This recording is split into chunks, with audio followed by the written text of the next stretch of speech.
ஆதித்யா நண்பர். அவங்க வந்து சிபிஎம்சியில் இருக்கிறாங்க, கிறிஸ்டியன் பிஸ்னஸ் மென்டர் கவுன்சிலில். அவங்கள அங்கே தான் நான் சந்தித்தேன். ஒரு தடவை வந்து நான் ஒரு 2 நாள் ஒரு வெளியில் பிஸ்னஸ் வீட்டில் டூருக்கு போயிருந்தோம். ஆனால் நான் அந்த டூரில் போயிட்டு எனக்கு எதுக்காக ஆண்டவரே இந்த இடத்துக்கு கூட்டு வந்தீங்கன்னு சொல்லி நான் ஜெபம் பண்ணும்போது எனக்கு ஒரே ஒரு விஷயம் மட்டும்தான்.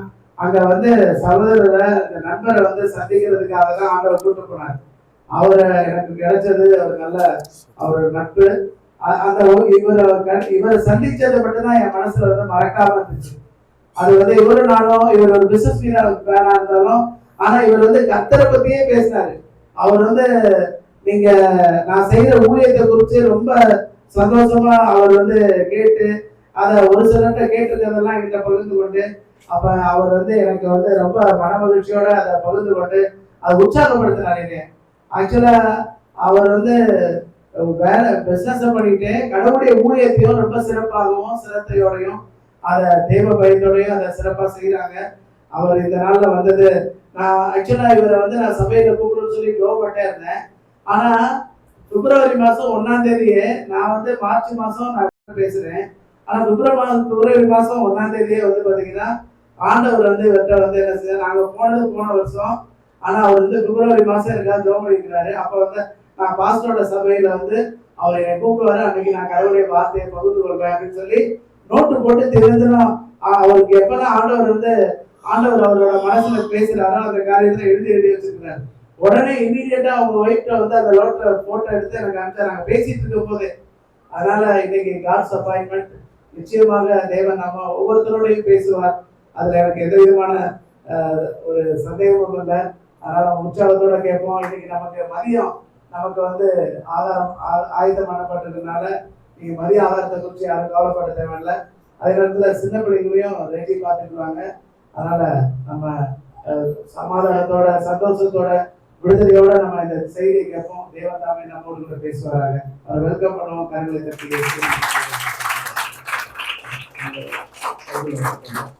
அந்த மைக் எடுத்துக்கோங்க. இந்த மைக் ஆன் பண்ணிட்டீங்கன்னா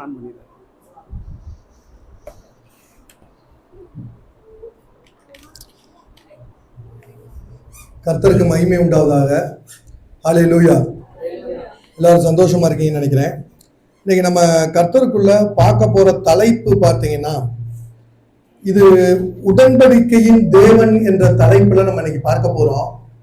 அதாவது இன்னைக்கு பாஸ்டர் வந்து நான் அந்த மெசேஜ் எடுக்கும்போது ஏற்கனவே ஆண்டவர் சொப்பனத்துல வந்து கரெக்டா 1/2/26 தேதி வந்து பாஸ்டரோட ஒரு மெசேஜ் கொடுக்குற மாதிரி காமிச்சாரு.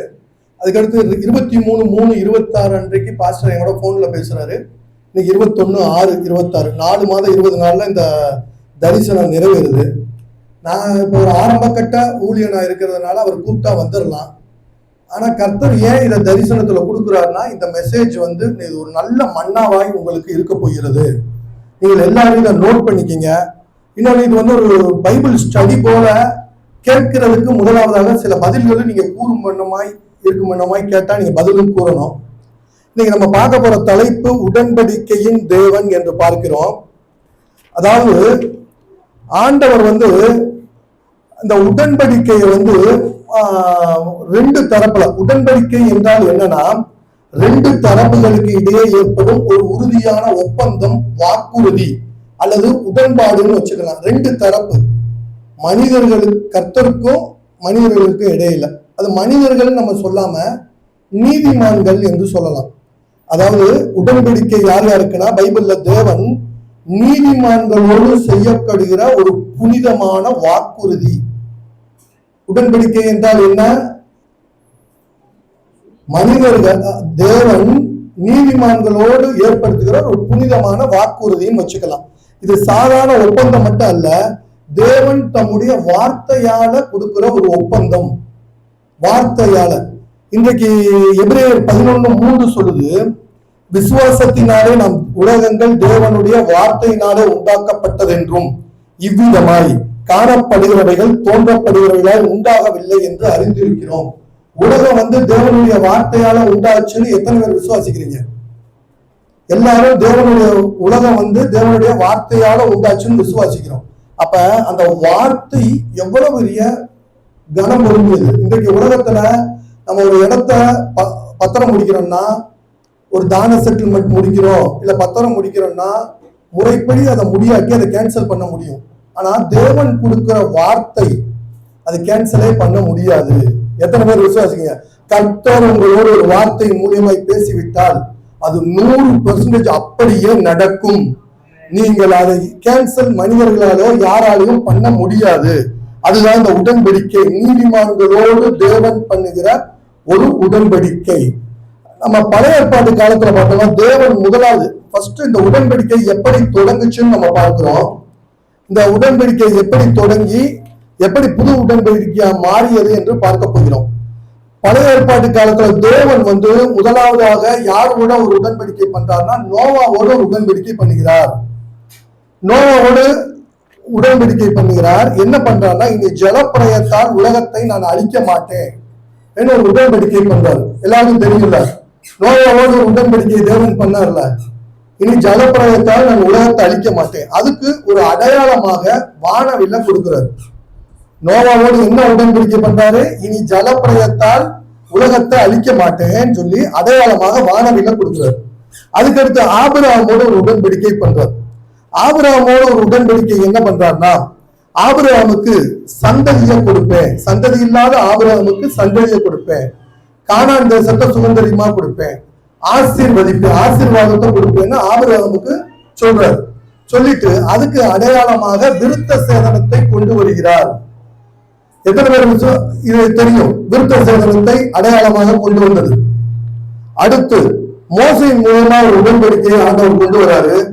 இஸ்ரவேல் ஜனங்கள் ஓய்வு நாள அடையாளமா கொண்டு வராரு. நியாயப்பிரமாணத்தை கை கொண்டால் ஆசீர்வாதம் என்று ஆண்டவர் கொண்டு வந்தார். அதன் பின்பு புது உடன்படிக்கையை ஆண்டவர் இயேசு கிறிஸ்து மூலியமா கொண்டு வந்தாரு. இந்த புது உடன்படிக்கையில நமக்கு வாக்குத்தத்தம் என்ன கொடுத்தாருன்னா, பாவ மன்னிப்பு, அதுக்கப்புறம் ரட்சிப்பு, ஆவியானவருடைய வழி நடத்துவதில் ஒரு வெற்றி வாழ்க்கை, அதுக்கடுத்து முடிவுல நித்திய ஜீவனை கொடுக்கிறார். இதுக்கு அடையாளமா என்ன இருக்குன்னா, இந்த ராப்போஜனம், இந்த கம்யூனியன், இந்த ராப்போஜனத்தை ஒரு அடையாளமாய் புதிய உடன்படிக்கையில கொடுக்கிறார். எல்லாருக்கும் புரியுது இல்லை உங்களுக்கு? அதாவது தேவன் உடன்படிக்கை செய்யறாரு. முதலாவது யாரோட உடன்படிக்கை செய்யறாரு? நோவாவோடு. அதுக்கு அடையாளமா இதை கொண்டு வராரு, வானவில கொண்டு வராரு. இனி ஜலப்பிரயத்தால் உலகத்தை அழிக்க மாட்டேன்னு சொல்றாரு. இரண்டாவது உடன்படிக்கை யாரோட பண்றாரு? ஆபிரகாமோட பண்றாரு. அவருக்கு வாக்கு தத்தமா என்ன கொடுக்கிறாரு? சந்ததியை கொடுப்பேன், கானான் தேசத்தை கொடுப்பேன், ஆசீர்வதிப்பேன் ஒன்னு சொல்றாரு. அவருக்கு அடையாளமா என்ன கொடுக்கிறாரு? விருத்த சேதனத்தை கொடுக்கிறார். அடுத்து மோசே மூலியமா ஒரு உடன்படிக்கை செய்யறாரு. அதுல என்னன்னா, நியாயப்பிரமாணத்தை கை கொண்டால் ஆசீர்வாதம் என்று வாக்குத்தத்தம் கொடுக்கிறாரு. அதுக்கு அடையாளமாக ஓய்வு நாளை கொடுக்கிறார். அது இஸ்ரவேல் ஜனங்களோடு அந்த உடன்படிக்கையை செய்யறார். முடிவுல புதிய உடன்படிக்கை கிறிஸ்துவின் உடன்படிக்கை. கிறிஸ்துவை விசுவாசிக்கிறவர்கள், இயேசு கிறிஸ்துவை விசுவாசிகள் நம்மளோட பண்ணிருக்காரு. அதுக்கு பாவ மன்னிப்பு, அதுக்கடுத்து ரட்சிப்பின் அனுபவம், ஆவியானவருடைய வழி நடத்துறதோடு ஒரு வெற்றி வாழ்க்கை பூமியில நீங்க வாழலாம். முடிவுல நித்திய ஜீவன். எல்லாருக்கும் புரியுதுல? இதுதான் உடன்படிக்கை. அப்ப நம்ம இந்த உடன்படிக்கையிலிருந்து பார்க்கிறோம். அந்த உடன்படிக்கை தேவன் நீதிமான்களோடு பண்றார். இந்த உடன்படிக்கையில நீங்க சரியாக இருந்தால் நீங்கள் பரிபூரண ஆசீர்வாதமாய் வாழலாம். அதுதான் இன்னைக்கு நம்ம பார்க்க போறோம். ஏன் நம்ம வாழ்க்கையில குறைவுகள் வருது? ஏன் நம்ம வாழ்க்கையில பற்றாக்குறை வருது? ஏன் பரிபூரண ஆசீர்வாதம் நம்மளால அடைய முடியல? தொழில், வேலை ஸ்தலங்கள், நீங்க கவர்மெண்ட்ல வேலை பார்க்கலாம், தொழில் பண்ணலாம், அப்படி இல்லாட்டி ஊழியம் பண்ணலாம், நீங்க எப்படி கட்ட காரியங்களை வேணாலும் பண்ணலாம். ஆனா அதுல பரிபூரண ஆசீர்வாதத்துக்கு நேராக நடத்துவதுதான் இந்த உடன்படிக்கை. இந்த உடன்படிக்கையில நீங்க சரியா இருந்தீங்கன்னா உங்க தொழில்ல மலட்டுத்தன்மை காணப்படாது, உங்க குடும்பத்துல மலட்டுத்தன்மை இருக்காது, எல்லாமே பரிபூர்ண கனி கொடுக்கும். நீங்கள் கடன்காரர்களா இருக்க முடியாது, நீங்கள் குறை உள்ளவர்களா இருக்க முடியாது, நீங்கள் பிள்ளை பேரு பெறாதவர்களா இருக்க முடியாது. நீங்கள் தேசத்துல எவ்வளவு பெரிய அழிவு வந்தாலும், தேசத்துல எவ்வளவு பெரிய கொள்ளை நோய், கொரோனா, தேசத்துல எவ்வளவு பெரிய பஞ்சம் வந்தாலும், யுத்தம் இப்ப செய்தியை கேட்கிறோம், நாளைக்கு யுத்தமே இந்தியாவுக்கு மேல வந்தாலும் நீங்கள் காப்பாற்றப்படுவீர்கள். எத்தனை பேர் விசுவாசிக்கிறீங்க? அப்ப இந்த உடன்படிக்கையில நீங்க சரியாக இருக்க வேண்டும். இந்த உடன்படிக்கையில நீங்க சரியா இருந்தா எல்லா தீங்கிற்கும் நீங்கள் விலக்கி இங்க ஒரு வேறு விரிக்கப்பட்ட வாழ்க்கை, கிறிஸ்துவை அறியாத ஜனங்களுக்கும் இந்த உடன்படிக்கையில சரியாக இல்லாத ஜனங்களுக்கும் உங்களுக்கும் ஒரு வேறு விரிக்கப்பட்ட வாழ்க்கை நீங்க வாழலாம். சரி, அப்ப நம்ம முதலாவது நோவாவில இருந்து பார்க்கிறோம். நோவால பாத்தீங்கன்னா ஆதியாகமம் 6:5 பார்த்தோம்னா, மனுஷனுடைய அக்கிரம் பூமியிலே பெருகினது என்றும் அவன் இருதயத்தின் நினைவுகளின் தோற்றம் எல்லாம் நித்தமும் கொள்ளாததே என்று கர்த்தர் கண்டு தாம் பூமியிலே மனுஷனை உண்டாக்கினதுக்காக கர்த்தர் மனஸ்தாபப்படுகிறார்னு பார்க்கிறோம். உலகத்துல என்னன்னா அக்கிரமம் பூமியில பெருகிருச்சு, அவன் நினைவுகளின் தோற்றம் எல்லாம் நித்தமும் கொள்ளாததே என்று கர்த்தர் காண்கிறார். அதுக்கடுத்து பார்த்தோம்னா, அப்போது கர்த்தர் தான் சிருஷ்டித்த மனுஷனை பூமியின் மேல் வைக்காமல் மனுஷன் முதற்கொண்டு மிருகங்கள், ஊரும் பிராணிகள், ஆகாயத்து பறவைகள் பரியந்தமும் உண்டாயிருக்கிறவைகளை நிக்கிரகம் பண்ணுவேன். நான் அவர்களை உண்டாக்கினது எனக்கு மனஸ்தாபமா இருக்கு. யார உண்டாக்கினது மனஸ்தாபமா இருக்குன்னு ஆண்டவர் சொல்றாரு? மனுஷனை. யார? நீதிமான இல்ல, மனுஷனை. அப்ப உலகத்துல இருக்க மனுஷங்கள் துன்மார்க்கமா இருக்காங்க, அவங்க நிமித்தம் எனக்கு மனஸ்தாபமா இருக்கின்றார். ஆனா நோவாவுக்கோ கர்த்தருடைய கண்களில் கிருபை கிடைத்தது.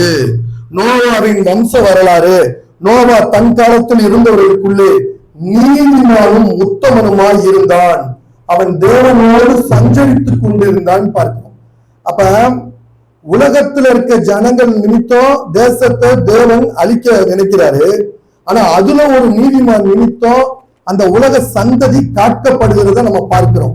அப்ப தேவன் என்ன சொல்றாருன்னா, இனி மாம்சமானவர்கள் எல்லாம் ஜலப்பிரளயத்தில், அதாவது ஆதியாகமம் 6:17 வானத்தின் கீழே ஜீவ சுவாசம் உள்ள சகல மாம்ச ஜந்துக்களையும் அழிக்க நான் பூமியின் மேல் ஜலப்பிரளயத்தை வரப்பண்ணுவேன், பூமியில் இருக்க யாவும் மாண்டு போகும், ஆனாலும் உன்னுடனே என் உடன்படிக்கையை ஏற்படுத்துவேன்.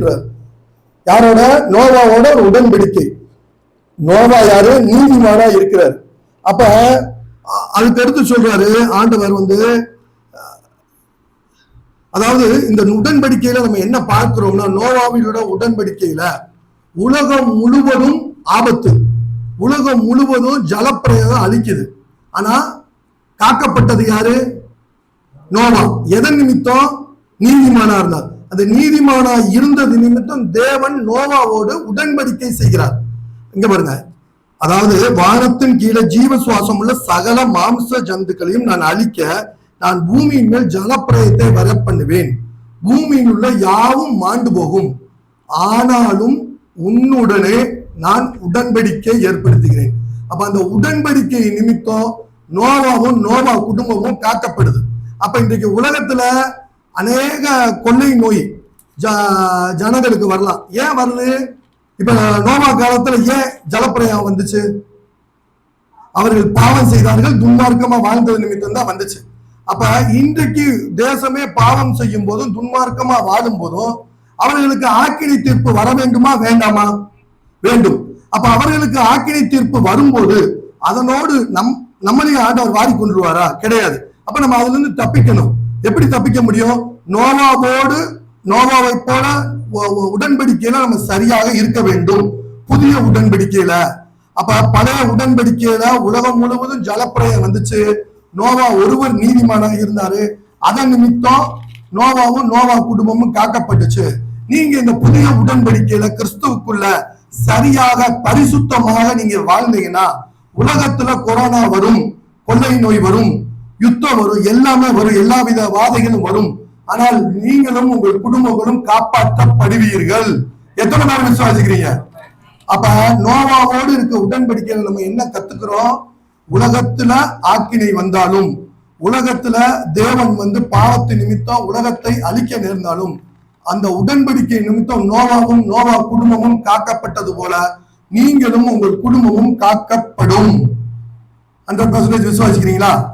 சோத்திரம். அடுத்த காரியங்கள் பாத்தீங்கன்னா ஆபிரகாமோடு உடன்படிக்கை செய்கிறார். ஆதியாகமம் 17:1 எடுத்துக்கொள்வோம். அதாவது ஆபிரகாம் 99 வயதான போது கர்த்தர் ஆபிரகாமுக்கு தரிசனமாகி, நான் சர்வ வல்லமையுள்ள தேவன், நீ எனக்கு முன்பாக நடந்து கொண்டு உத்தமனாய் இரு என்றார். அதுக்கடுத்து 17, அதுக்கடுத்து 2வது, நான் உனக்கும் எனக்கும் நடுவாக என் உடன்படிக்கையை ஏற்படுத்தி உன்னை மிகவும் திரளாய் பெருக பண்ணுவேன். இந்த இப்ப நம்ம எடுக்கிற காணொலி யூடியூப்ல இருக்கும், நீங்க நோட்ஸ் எடுங்க, இருந்தாலும் இதையும் கவனிங்க. அதாவது 2 ஆதியாகமம் 17:2, நான் உனக்கும் எனக்கும் நடுவாக என் உடன்படிக்கையை ஏற்படுத்தி உன்னை மிகவும் திரளாய் பெருக பண்ணுவேன். அதுக்கடுத்து 4 பாத்தீங்கன்னா, நான் உன்னோடு பண்ணுகிற உடன்படிக்கை என்னவென்றால் நீ திரளான ஜாதிகளுக்கு தகப்பன் ஆவாய்ன்னு ஆண்டவர் ஒரு உடன்படிக்கைய ஆபிரகாமோடு செய்யறத பார்க்கிறோம். அதுக்கடுத்து அதுல என்ன சொல்றாருன்னா, ஆதியாகமம் 17:7, உனக்கும் உனக்கு பின்வரும் உன் சந்ததிக்கும் நான் தேவனாய் இருக்கும்படிக்கு எனக்கும் உனக்கும் பின்வரும் தலைமுறை தலைமுறையாக வரும் உன் சந்ததிக்கும் நடுவே என் உடன்படிக்கையை நித்திய உடன்படிக்கையாக ஸ்தாபிப்பேன், நித்திய உடன்படிக்கையாக ஸ்தாபிப்பேன் என்றார். அதுக்கடுத்து பின்னும் தேவன் ஆபிரகாமை நோக்கி, இப்போது நீயும் உன் பின்வரும் தலைமுறை தலைமுறையாக வர உன் சந்ததியும் என் உடன்படிக்கையை கை கொள்ளுங்கள் என்றார். அப்ப உடன்படிக்கையை கை கொள்றதுன்னா என்னன்னா, உடன்படிக்கையை கை கொள்றது சும்மா ஒரு 19 நம்ம விருத்த சேதனம் பண்றது நிமித்தம் பழைய ஏற்பாட்டிலே உடன்படிக்கையை கை கொள்றது இல்ல, நீதிமானாகிய நோவான்னு பாக்குறோம். ஆபிரகாமின் சந்ததி நீதிமானாய் இருக்கிறாங்க. அப்ப நீதிமானாய் நம்ம இருக்கணும். அது நீதிமானாய் நம்ம இருந்தா தான் அந்த உடன்படிக்கை நம்ம வாழ்க்கையில பரிபூர்ணமா செயல்படும். அதுக்கடுத்து பார்த்தோம்னா, எனக்கும் உங்களுக்கும் உனக்கு பின்வரும் உன் சந்ததிக்கும் நடுவே உடன்படிக்கை இருக்கும், நீங்கள் கை கொள்ள வேண்டியதுமானது என் உடன்படிக்கை என்னவென்றால் உங்களுக்கு பிறக்கும் சகல ஆண் பிள்ளைகளையும் விருத்த சேதனம் பண்ண வேண்டும். அப்ப சகல ஆண் பிள்ளையும் விருத்த சேதனம் நீங்க பண்ணணும்னு சொல்லிட்டார். சொன்ன பின்னாடி அதுக்கடுத்து பாத்தீங்கன்னா, யாராவது படிங்க 14, ஆதியாகமம் 17:14.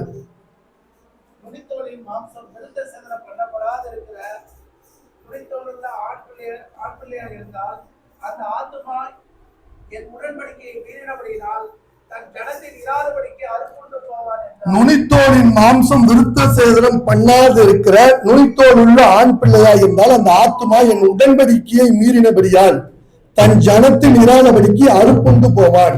என்ன போட்டது? தன் ஜனத்தில் இராதபடி அறுப்புண்டு போகும். அப்ப நீங்க உடன்படிக்கையை மீறினீங்கன்னா, உடன்படிக்கையில சரியா இல்லாட்டி என் ஜனத்தில் இராதபடி அறுப்புண்டு போகும். அப்ப இன்றைக்கு கொரோனா, கொள்ளை நோய் தேசத்துல வருது, யுத்தம் வருது, பஞ்சம் வருது, தேசத்துல அநேக ஆக்கினை தீர்ப்பை கர்த்தர் அனுமதிக்கிறாரு. அது ஏன் சபைக்குள்ள வருது? அது சபைக்குள் வரக்கூடாது. நீங்க உடன்படிக்கையில சரியா இருந்தீங்கன்னா, நீங்க கிறிஸ்துவனோடான புது உடன்படிக்கையில நீங்க சரியாக இருந்தீங்கன்னா, உங்களுக்கு உலகத்திற்கு வருகிற ஆக்கினை தீர்ப்பு எதுவுமே உங்களுக்கு வரக்கூடாது. நீங்கள் பரிபூர்ண ஆசீர்வாதம் பெறுவீர்கள். அதுதான் நம்ம பார்க்கிறோம். அதுக்கு அடுத்து உடன்படிக்கையை பண்ணிட்டாரு. ஆபிரகாமோட ஒரு உடன்படிக்கை பண்ணிட்டாரு. ஆபிரகாமோட உடன்படிக்கை பண்ண பின்னாடி பார்த்தோம்னா, இப்ப நம்ம ஆதியாகமம் 13:5 பார்த்தோம்னா லோத்தை குறித்து நம்ம பார்க்கிறோம். அதாவது ஆபிரகாம் வந்து லோத்தோடு ஒரு பெரிய நல்ல உறவோடு இருந்தார். லோத்தை ரொம்ப அவர் சிநேகித்தாரு. அப்ப ஆபிரகாம் 13:5 சொல்லுது, ஆபிரகாமுடனே அந்த லோத்தும் ஆடு மாடுகளும் கூடாரங்களில் இருந்தனர். அவர்கள் ஒருமித்து குடியிருக்க அந்த பூமி அவர்களால் தாங்கக்கூடாது இருந்ததுன்னு பார்க்கிறோம். அப்ப ஆபிரகாம் என்ன சொல்றாருன்னா, லோத்தை நோக்கி நீ வலதுபுறம் போனா நான் இடதுபுறம் போறேன்னு சொல்றாரு. அப்ப அவர் சோதம் கோமராவை சூஸ் பண்ணி அந்த சோதம் கோமரா பட்டணம் கண்களுக்கு பார்க்கிறதுக்கு நல்ல நீர்வளம் பொருந்தியதாய் பார்த்து லோத்து அங்க போனதை நம்ம பார்க்கிறோம். ஆனா ஆபிரகாம் போன பின்னாடி அந்த சோதம் கோமராவை பத்தி ஆதியாகமம் 13:3 சொல்லுது, சோதோமின் ஜனங்கள் பொல்லாதவர்களும் கர்த்தருக்கு முன்பாக மகா பாவிகளாகவும் இருந்தார்கள் போட்டு. சோதோம் குமாரன் ஊக்குரல் பெரிதாய் இருப்பதனால் அவைகளின் பாவம் மிகவும் கொடிதாய் இருந்ததாலும் தேவன் சோதம் கோமராவை அழிக்க நினைக்கிறார்.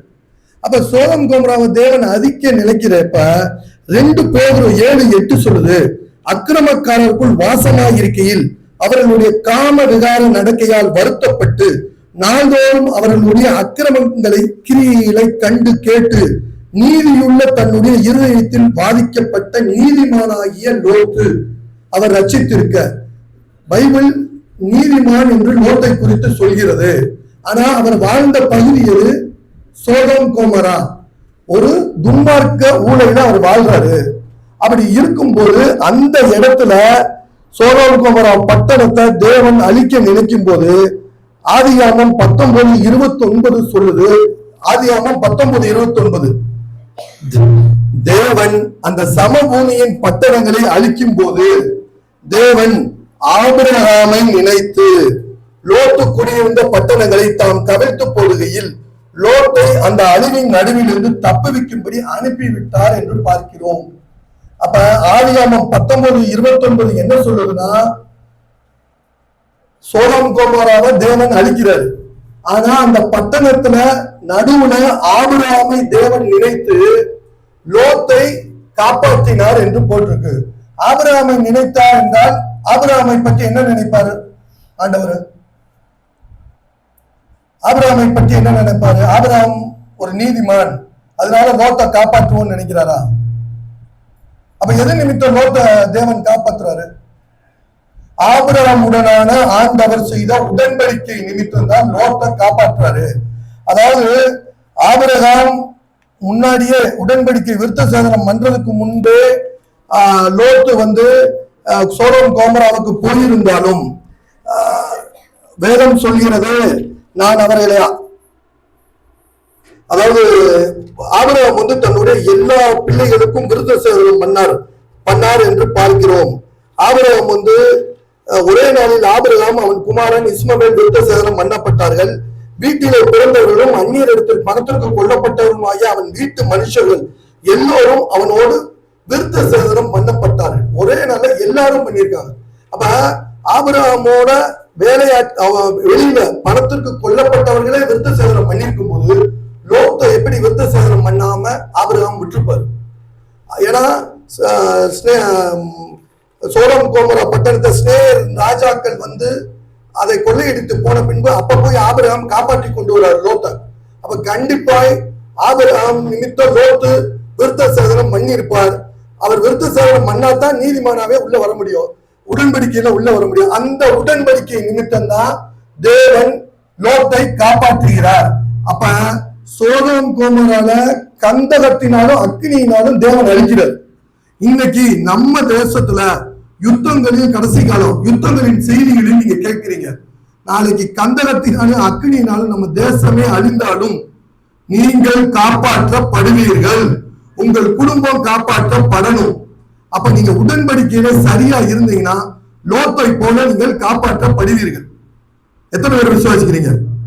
அப்ப முதலாவது ஜலப்பிரயத்திலிருந்து நோவா உடன்படிக்கை நிமித்தம் எப்படி காப்பாற்றப்பட்டான்னு பார்த்துட்டோம். இப்ப லோத்து உடன்படிக்கை நிமித்தம் சோதோம் கோமோரால வர அழிவுக்கு அவர் தப்பி போயிட்டார். அதை நம்ம யார் நிமித்தம்? ஆபிரகாம் நிமித்தம், ஆபிரகாமினுடைய உடன்படிக்கை நிமித்தம். அப்ப கொரோனா தேசத்துல வந்துச்சுன்னா அது உங்க வீட்டுக்கு வரலாமா? வரக்கூடாது. அது நிமித்தம் யாரும் இறங்கலாமா நம்ம வீட்டுல? அப்ப மனிதர்களுக்கும் உலக மனிதர்களுக்கும் நமக்கும் வேறு பிரிக்கப்பட்ட ஒரு வாழ்க்கையை நம்ம வாழணும்ல. அப்ப நம்ம உடன்படிக்கையில சரியாக இருக்கணும்.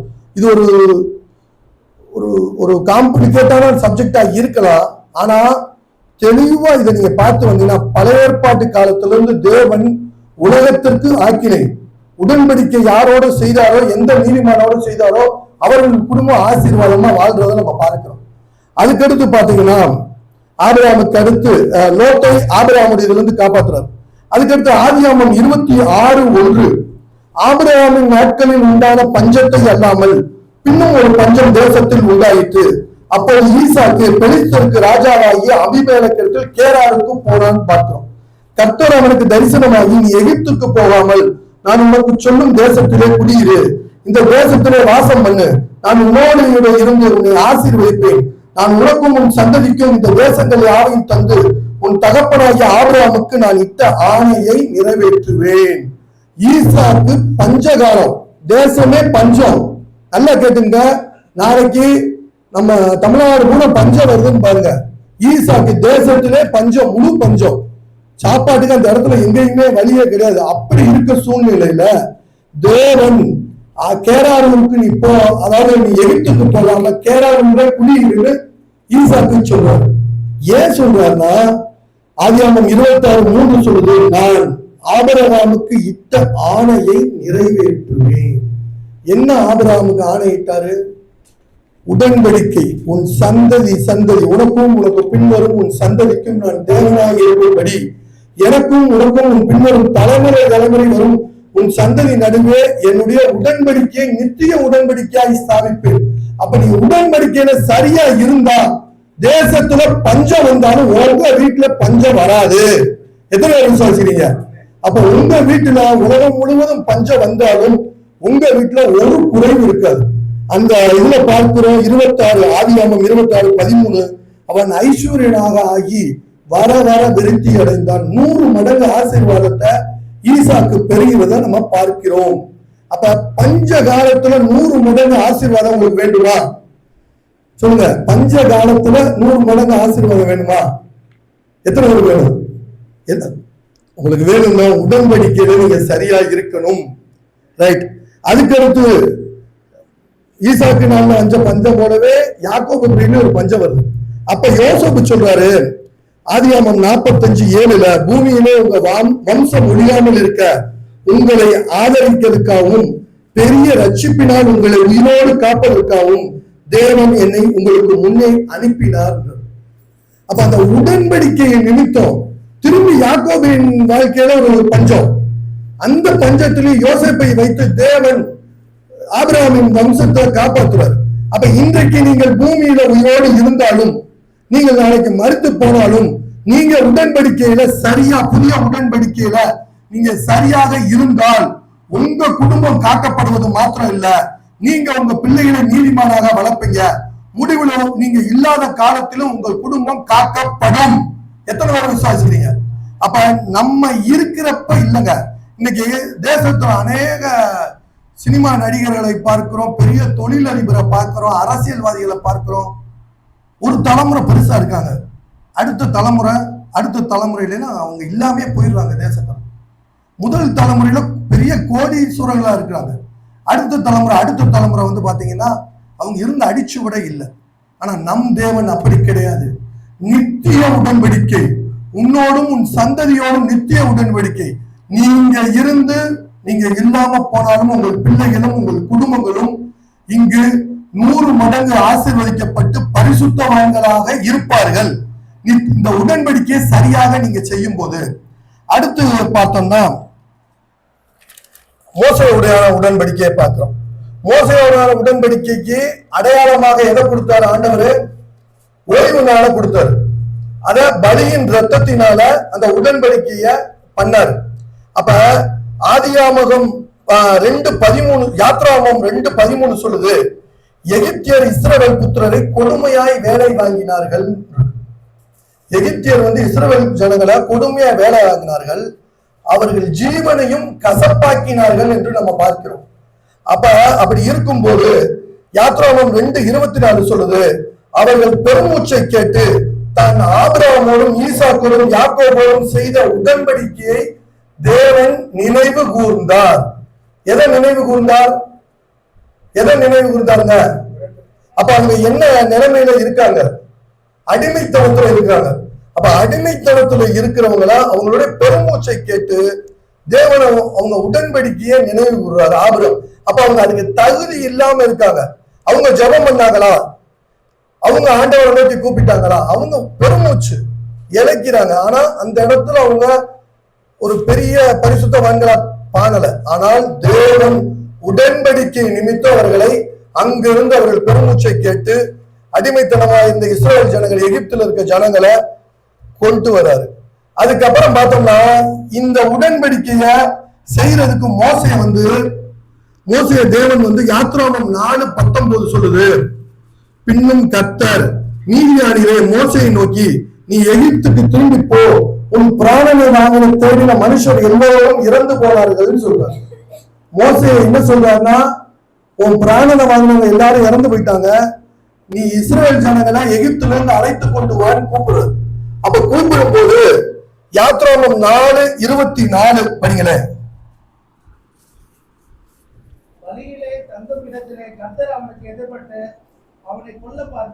யார் கொல்ல பார்த்தார்? கர்த்தர். கர்த்தர் ஏன் மோசைய கொல்ல பார்க்கிறார்? தேவன் தான் மோசைய அழைத்து கொண்டு இஸ்ரவேல் ஜனங்களை போய் அழைத்து கொண்டு வான்னு சொல்றாரு. அப்ப ஏன் அங்க கொல்லை பார்க்கணும்னா, அதாவது சிப்போரா மோசையுடைய மனைவி ஒரு புறஜாதி பெண்ணா இருக்காங்க. அவர் மீதியான் தேசத்துல இருக்கும்போது சிப்போராவை திருமணம் பண்றாரு. அப்ப சிப்போராவை திருமணம் பண்ணும்போது இந்த உடன்படிக்கையை மோசே தம் பிள்ளைகளுக்கு நிறைவேற்றவில்லை. அப்ப வழியிலே தங்கும் இடத்தில் கர்த்தர் அவனுக்கு எதிர்பட்டு அவனை கொல்ல பார்த்தார் என்று பார்க்கிறோம். அதுக்கடுத்து பாத்தீங்கன்னா 25வது, அப்போது சிப்போரால் கற்கான ஒரு கல்லை எடுத்து தன் புத்திரனுடைய நுனித்தோலை அறுத்து அதை அவன் கால்களுக்கு முன்பாக எரிந்து, நீ எனக்கு ரத்த சம்பந்தமான புருஷன் என்றார். அதுக்கடுத்து அந்த விருத்த சாதனம் பண்ணப்பவே அதுக்கடுத்து அவருக்கு பிரச்சனை இல்லைன்னு பாக்குறோம். அப்ப இன்றைக்கு எவ்வளவு பெரிய மோசையோடைய பிள்ளைகளை கர்த்தர் கொல்ல பார்த்தான்னு பாக்குறோம். ஏன் கர்த்தர் கொல்ல பார்க்கணும் மோசையோட பிள்ளைகளை? கர்த்தர் கொல்ல பார்க்கல. தேசத்துல ஒரு பெரிய அழிவு வருது. ஏதோ ஒரு இடத்துல அவங்க வழிவு வந்து இருக்கும்போது அந்த அழிவுல அவர்கள் உடன்படிக்கைக்குள்ள விருத்த சேதனம் பண்ணல. அதன் நிமித்தம் அந்த இடத்துல அவர்களை கர்த்தர் அடிக்கப்பட்டான்னு பார்க்கிறோம். அவர்கள் உடனே விருத்த சேதனம் பண்ணோடனே அந்த உடன்படிக்கைக்குள்ள வந்துட்டாங்க. அப்ப இந்த உடன்படிக்கையில நீங்க எவ்வளவு பெரிய ஊழியம் செய்தாலும், ஊழியக்காரர் பிள்ளைகளா இருந்தாலும், நம்ம கர்த்தருக்குள்ள பாரம்பரியமாய் கிறிஸ்துவனுடையவர்களா இருந்தாலும் நம்ம உடன்படிக்கையில சரியாக இருக்க வேண்டும். உடன்படிக்கையில சரியாக இல்லாட்டி மோசே பிள்ளைகளை கர்த்தர் அனுமதித்தார் அந்த அழிவுக்குன்னு பாக்குறோம். அதுல இருந்து அவர்கள் உடன்படிக்கை விருத்த சேதனம் பண்ணி தப்பித்துக் கொண்டாங்க. அதுபோல உடன்படிக்கையில நீங்க சரியா இருந்தா தான் தப்பிக்க முடியும்.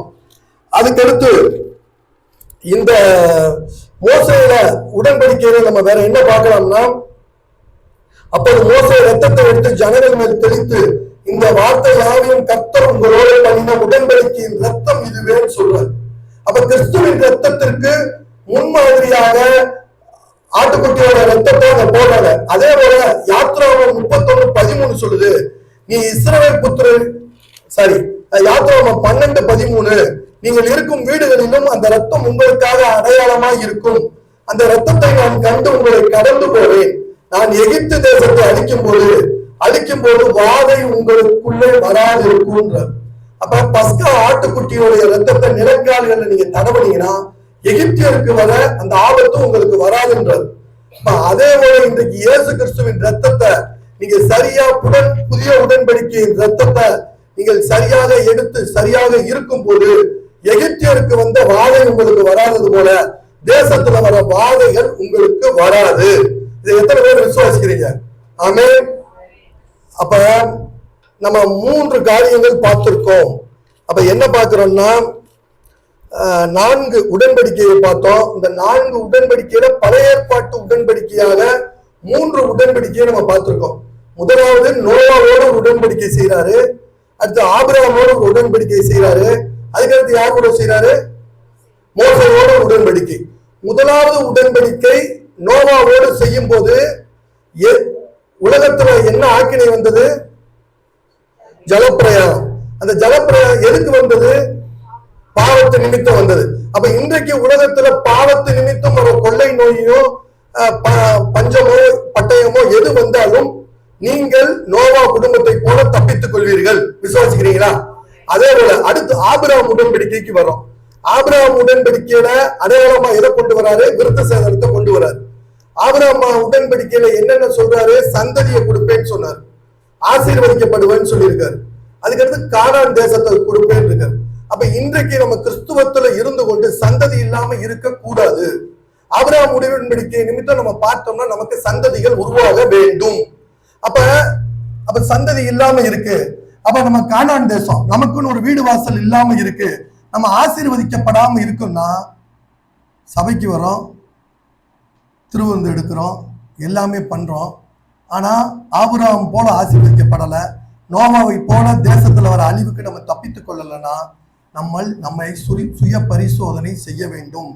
நம்ம செஞ்சு நம்மளுடைய தவறுகள், தேவனுக்கு விரோதமான காரியங்கள் ஏதாவது இருக்கா என்று பார்த்து அதை கண்டறிந்து விலக்கிவிட்டு பரிசுத்தமான ஜீவியம் வாழ்ந்து இந்த உடன்படிக்கையில எடுத்தோம்னா நீங்கள் நோவா, ஆபிரகாம், மோசே புதிய உடன்படிக்கைக்குரிய அனைத்து ஆசீர்வாதங்களையும் பெற்றுக்கொள்வீர்கள். சும்மா ஏதோ சடங்காச்சாரமா 2 நிமிஷம் எடுக்கிறது இல்ல. அப்ப அடுத்ததாக நம்ம மோசே நிமித்தம் பார்க்கிறோம். மோசே மீதியான் தேசத்துல சிப்போராளை திருமணம் முடிச்சிருக்காரு. திருமணம் முடிச்சிருந்தாலும் அங்க விருத்த சேதனத்தை அவர் பண்ணாத நிமித்தம் தேசத்துல ஏதோ ஒரு அழிவு வருது. அந்த அழிவு மோசையோட பிள்ளைகளுக்கு மேல வரும்போது சிப்போரால் மோசை ஒரு தேவ மனுஷன் அவனுக்கு தெரியும். அப்ப அவர் கருக்கான கல்லை எடுத்து அந்த இடத்துல அவன் விருத்த சேதனம் பண்றா. அந்த விருத்த சேதனம் நிமித்தம் உடன்படிக்கைக்குள்ள போயிட்டா. உடன்படிக்கைக்குள்ள போனனால தேசத்துல இருந்த அழிவுக்கு அவள் பிள்ளைகள் தப்பித்துக் கொள்ளப்படுது. இன்னைக்கு மோசே பிள்ளைகளுக்கு அப்படி சூழ்நிலை. அப்ப நம்ம பிள்ளைகள், ஊழியக்காரர் பிள்ளைகளா இருக்கட்டும், 10 தலைமுறை கிறிஸ்தவர்களா இருக்கலாம், ஆனா உடன்படிக்கையில நீங்க சரியா இல்லாட்டி, நீங்கள் பரிசுத்தமாக உடன்படிக்கை எடுக்காவிட்டால் தேசத்துல இருக்க அழிவிற்கு நீங்கள் தப்ப முடியாது, மாட்டிக்கொள்வீர்கள். அப்ப தேசத்துல இருக்க அழிவுக்கு நீங்க தப்பிக்கணும்னா உடன்படிக்கையில சரியாக இருக்கணும். இதை பழைய ஏற்பாட்டு காலத்திலே பார்த்துட்டோம். அதே போல பஸ்கா ஆட்டுக்குட்டியின் ரத்தத்தை பார்க்கிறோம். அந்த ரத்தத்தை நிலைக்கால்கள்ல தேய்க்கிறாங்க. அதன் நிமித்தம் எகிப்துக்கு வந்த வாதை எதுவுமே வரல இஸ்ரவேல் ஜனங்களுக்குள்ள. அதுபோல இந்த ரத்தத்தை நீங்க கரெக்டான முறையில நீங்கள் கிறிஸ்துவோட உடன்படிக்கையில சரியா இருக்கும் போது வெளியில இருந்து ஆபத்து வராது. அடுத்து லோத்த ஆபிரகாம் உடன்படிக்கையில லோத்தை பார்த்தோம். லோத்து சோதோம் கோமோராக்குள்ள வாழ்றாரு. ஒரு பெரிய யுத்தம் தேசத்திலே வருது. லோத்து நீதிமான் காக்கப்பட்டது போல, அவன் குடும்பம் காக்கப்பட்டது போல நம்மளும் சரியா இருந்தா இனி வரப்போற கடைசி காலத்துல யுத்தங்களின் செய்திகள் கேட்பீங்க. அப்ப யுத்தம் நம்ம தேசத்துல வருதுன்னா நீங்க உடன்படிக்கையில சரியா இருந்தா லோட்டை போல காப்பாற்றப்படுவீர்கள். இப்ப கடைசி காலத்துல இன்னைக்கு பெட்ரோல் ரேட்டு நாளுக்கு நாள் ஏறிட்டே போகுது. விலைவாசி எல்லாத்துலயும் கூடிக்கிட்டே போகுது. ஒரு பெரிய பஞ்சமே வருதுன்னு நீங்க தேசத்துல, நீங்க அதுல தப்பிச்சிருவீங்களா? எப்படி தப்பிப்பீங்க? உடன்படிக்கையில நீங்கள் சரியா இருந்தால் ஈசாக்கு ஆபிரகாமுக்கு இட்ட ஆணை நிமித்தம் ஈசாக்கு தப்பித்துக் கொள்ளப்பட்டது போல நீங்களும் உங்கள் குடும்பங்களும் தப்பிக்கப்படுவீர்கள். யாக்கோபு பஞ்சகாலத்துல யோசேப்பை வைத்து தேவன் அந்த குடும்பத்தை போஷித்தது போல உங்க குடும்பத்திலும் ஒரு ராஜாவை எழும்ப பண்ணுவார். எத்தனை பேர் விசுவாசிக்கிறீங்க? அப்ப இந்த பழைய ஏற்பாடு உடன்படிக்கையிலே தேவன் இவ்வளவு உலகத்திலிருந்து காப்பாத்திருக்காரு. இப்ப கிருபையால் புதிய உடன்படிக்கைக்கு வர்றோம். இதுதான் நம்ம பழைய உடன்படிக்கையை பார்த்துட்டோம். ஃபைனல் புது உடன்படிக்கை இயேசு கிறிஸ்துவின் ரத்தத்தை குறித்து நம்ம பார்க்க போகிறோம். அதாவது இதற்கு ராப்போஜனம் கம்யூனியன் என்று சொல்லுவாங்க. இந்த ராப்போஜனம் கம்யூனியனை இது இயேசுவின் ரத்தமாகவும் அவருடைய சரீரமாகவும் நம்ம பார்க்கிறோம். ஆனால் இதை நம்ம எத்தனையோ முறை எடுத்திருப்போம். ஆனா இன்றைக்கு இந்த மெசேஜை கேட்டு இதை நீங்க பார்க்கிற பார்வை, இதை எடுக்கிற முறைகள் உங்களுக்கு மாற வேண்டும் நான் விசுவாசிக்கிறேன்.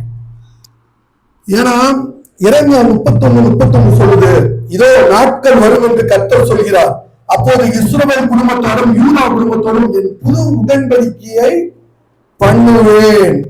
புது உடன்படிக்கை என்ன? இதுதான் புது உடன்படிக்கை. அன்றியும் எபிரேயர் 9:1 சொல்லுது, அன்றியும் முதலாம் உடன்படிக்கையானது ஆராதனைக்கேற்ற முறைகளும் பூமிக்குரிய பரிசுத்த ஸ்தலமும் உடையதா இருந்ததுன்னு. அப்ப பழைய ஏற்பாட்டு உடன்படிக்கை எல்லாம் வெளியரங்கமானது. இது உள்ள மனம் புதிதாகிறதுனால இந்த புதிய உடன்படிக்கைய நம்ம செய்கிறோம் கிறிஸ்துவின் ரத்தத்தினால. சரி, ஓகே. நம்மள இந்த புதிய உடன்படிக்கையில நம்ம பார்க்கிறோம்.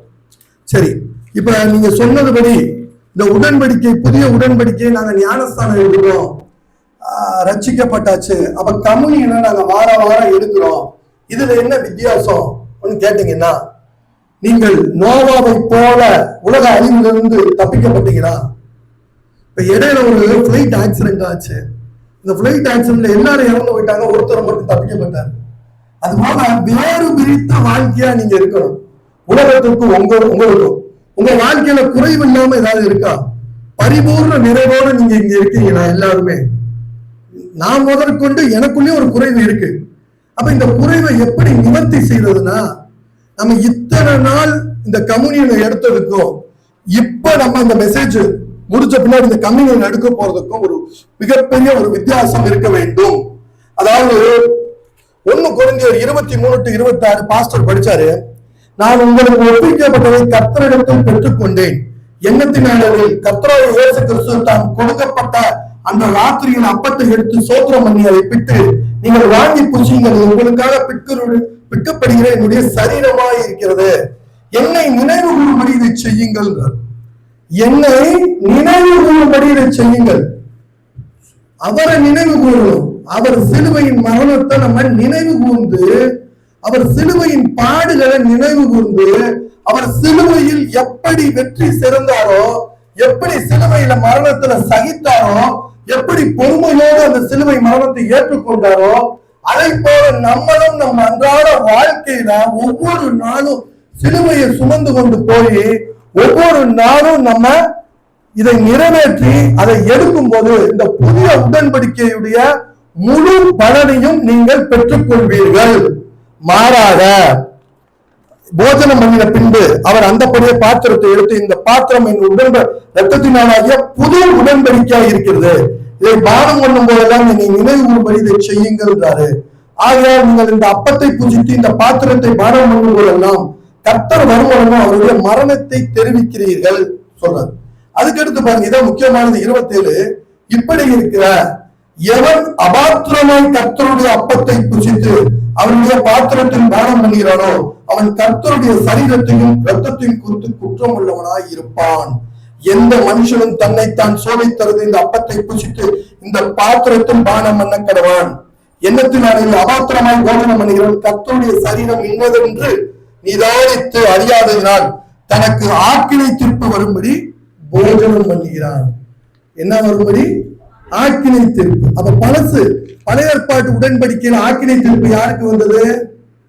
உலகத்தில் உள்ளவர்களுக்கு, நீதிமான் குடும்பத்திற்கு வரல. ஆனா புது உடன்படிக்கையில நீங்க இதை தப்பா எடுத்தீங்கன்னா உங்களுக்கே ஆக்கினை தீர்ப்பு வரும். அப்ப கிறிஸ்தவத்துல சபைக்கு வந்துகிட்டே இருக்கோம், நமக்கு ஆசீர்வாதம் இல்ல, நமக்கு சந்ததி இல்ல, ஒரு உலக பிரகான ஆசீர்வாதம் இல்ல, பரிசுத்தம் ஒரு டக்குன்னு வாழ்ந்துட்டே இருக்கும், திடீர்னு ஏதோ ஒரு நோய் இறந்து போயிட்டார், எப்படி எப்படியோ நிறைய காரியங்கள் நம்ம பார்க்கிறோம். புதிய உடன்படிக்கையில நீங்கள் சரியாக இருந்தால், பழைய உடன்படிக்கையிலே தேவன் உலக அழிவுக்கு காப்பாத்தினார்னா புதிய உடன்படிக்கையில உங்களை காப்பாற்ற வல்லமை உள்ளவராக இருக்கிறாரு. ஆனா நீங்க புதிய உடன்படிக்கையில சரியாக இதை எடுக்கணும். கிருபை இருக்கு, கிருபை இருக்கு, கிருபை இல்லைன்னு சொல்லல, கிருபை இருக்கு. ஆனா கிருபை இருக்குன்றதுக்காக நம்ம பாட்டுக்கு பரிசுத்தம் இல்லாமல் வேதத்தின்படி வாழாமல் கர்த்தரின் சிலுவை பாடுகளை நாம் சுமக்காமல் அவர் சிலுவையில சுமந்துட்டாரு இல்ல, அது ஓகே. ஆனா அந்த சிலுவையை நம்ம சுமக்க தேவையில்ல.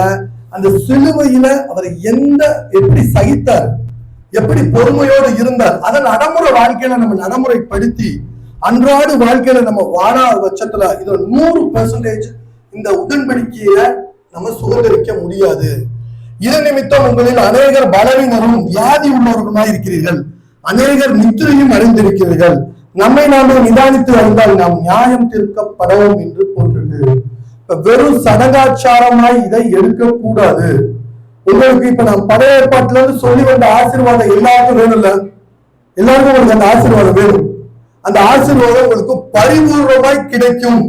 ஆனால் நீங்கள் பரிசுத்தத்தோடு தேவ பயத்தோடு இதை எடுத்துக்கொள்ள வேண்டும். நீங்கள் சபைக்கு வர்றது, பக்தி விருத்திக்கு உண்டான காரியங்களை செய்கிறது, நீங்கள் பைபிள் படிக்கிறது, அதை விடவே கூடாது. பண்ணிக்கொண்டே இருக்கணும். வாரம் சபைக்கு வரணும், வெள்ளிக்கிழமை உபவாச கூட்டத்துக்கு வரணும், அன்றாட வேதம் வாசிக்கணும், என்ன பண்ணணும். ஆனால் நீங்கள் ஒருவேளை தேவனோடு உறவுல சரியா இல்லாத பட்சத்துல இதை அபாத்திரமாய் நீங்கள் இருக்கக்கூடாது. சபைக்கு வரலாம், உங்களோட கர்த்தரோட உறவு சரியான பின்னுதான் இதை எடுக்கணும். அது அப்ப எப்படி நான் சரியா இருக்கனா இல்லையான்னு எப்படி தெரியும்னா உங்களுக்கே தெரியும். வேதத்தை படித்தால் வேதத்தின்படி நீங்க வாழ்றீங்களா இல்லையான்றது உங்களுக்கே தெரியும். இல்ல நான் கரெக்டா இருக்கேன், நான் ஆண்டவர் சொன்னபடி தசமபாகம், காணிக்கைகள், ஆவியின் கனியாகிய அன்பு, சந்தோஷம், சமாதானம், நீடிய பொறுமை, தயவு, நற்குணம், இச்சையடக்கம், விசுவாசம், சகிப்புத்தன்மை, தாழ்மை, இந்த கனிகளால அன்றாடு என் கணவன்கிட்ட, என் மனைவிட்ட, பாஸ்டர்கிட்ட, வேலை தலங்கள்ல, தொழில்ல எல்லாத்துலயும் இதை இம்ப்ளிமெண்ட் பண்ணி நான் வாழ்றேன், கரெக்டா இருக்குன்னா ஆசீர்வாதம் மேல மேல மேல மேல பெருகும். இடம் கொள்ள முட்டாத அளவுக்கு உங்களுக்கு ஆசீர்வாதம் பெருகும். அப்ப நீங்க இதை எடுக்கும் போது 100% உங்களுடைய வாழ்க்கையில இதனுடைய ஆசீர்வாதத்தை நீங்கள் பெற்றுக்கொள்ள முடியும்.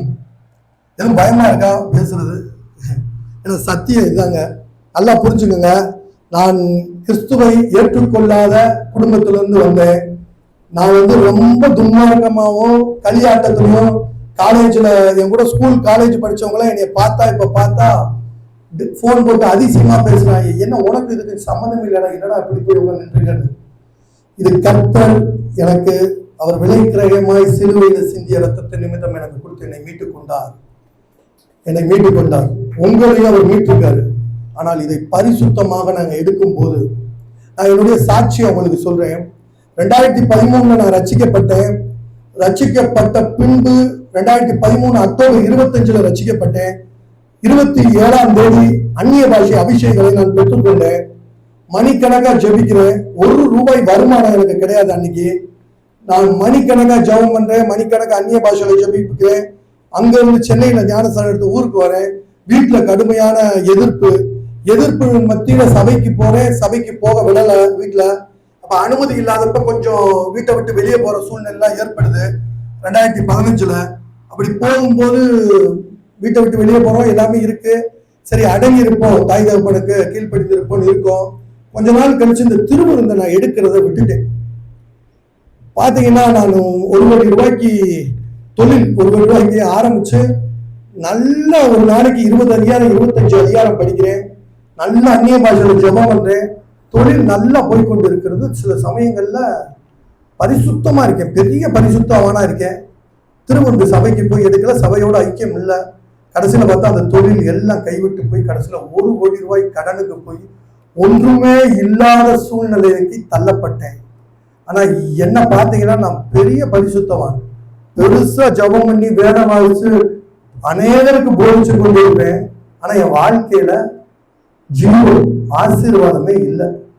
அப்படி இருக்கும்போது அப்ப எனக்கு ஞானஸ்தானம் கொடுத்து அந்த அக்கா, நீ திருவந்து எடுப்பா சபையில போயின்னு சொல்லும் போது, நல்லா கேட்டுக்கங்க, உடன்படிக்கையின் ரத்தம், புதிய உடன்படிக்கையின் ரத்தம் இதான். இது சும்மா சாதாரணமா கொடுக்கப்படலை. நான் அவ்வளவு பரிசுத்தமாய் 2 விஷயம் இருக்கு. பரிசுத்தமாய் வாழ்ந்து வேதத்தை தியானித்து அனுதினமும் கிறிஸ்துவுக்கு பிரியமாய் வாழ்ந்து இதை எடுக்கல, ஜீரோடு போயிட்டேன். நீங்க இதை எடுத்துட்டு பரிசுத்தம் இல்லாமல் வாழ்ந்து இதை எடுத்தீங்கன்னா நீங்கள் அபாத்திரமா எடுக்கிறதுனால ஆக்கினை தீர்ப்புக்கு உள்ளாக்கப்படுவீங்க, மரணித்து போயிருவீங்க.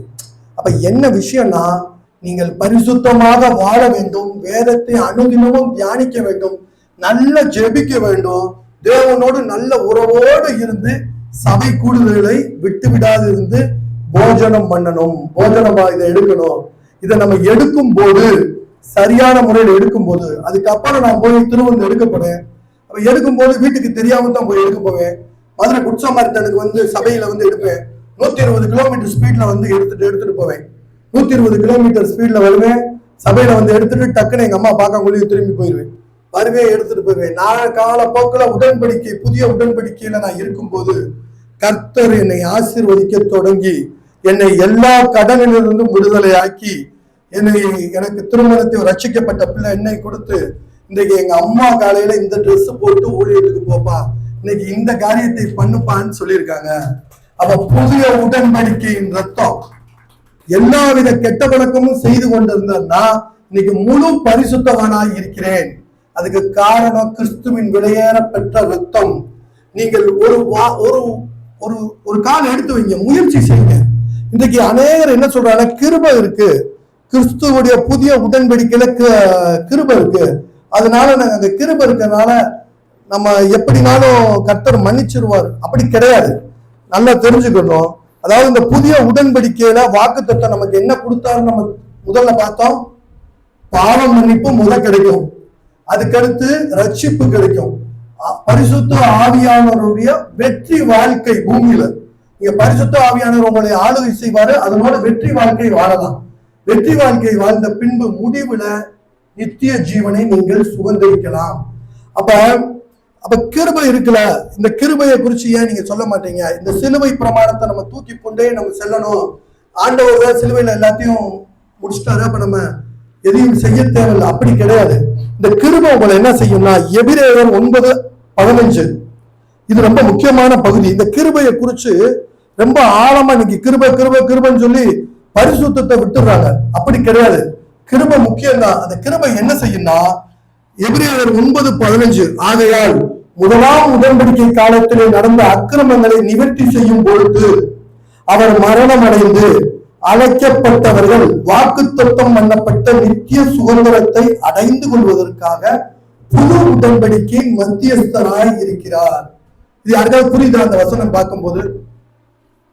ஆகையால் முதலாம் உடன்படிக்கையின் காலத்தில் நடந்த அக்கிரமங்களை, அப்ப முதலாம் உடன்படிக்கையில என்ன அக்கிரமம் நடந்துச்சுன்னு நம்ம பார்த்தோம்னா, அதாவது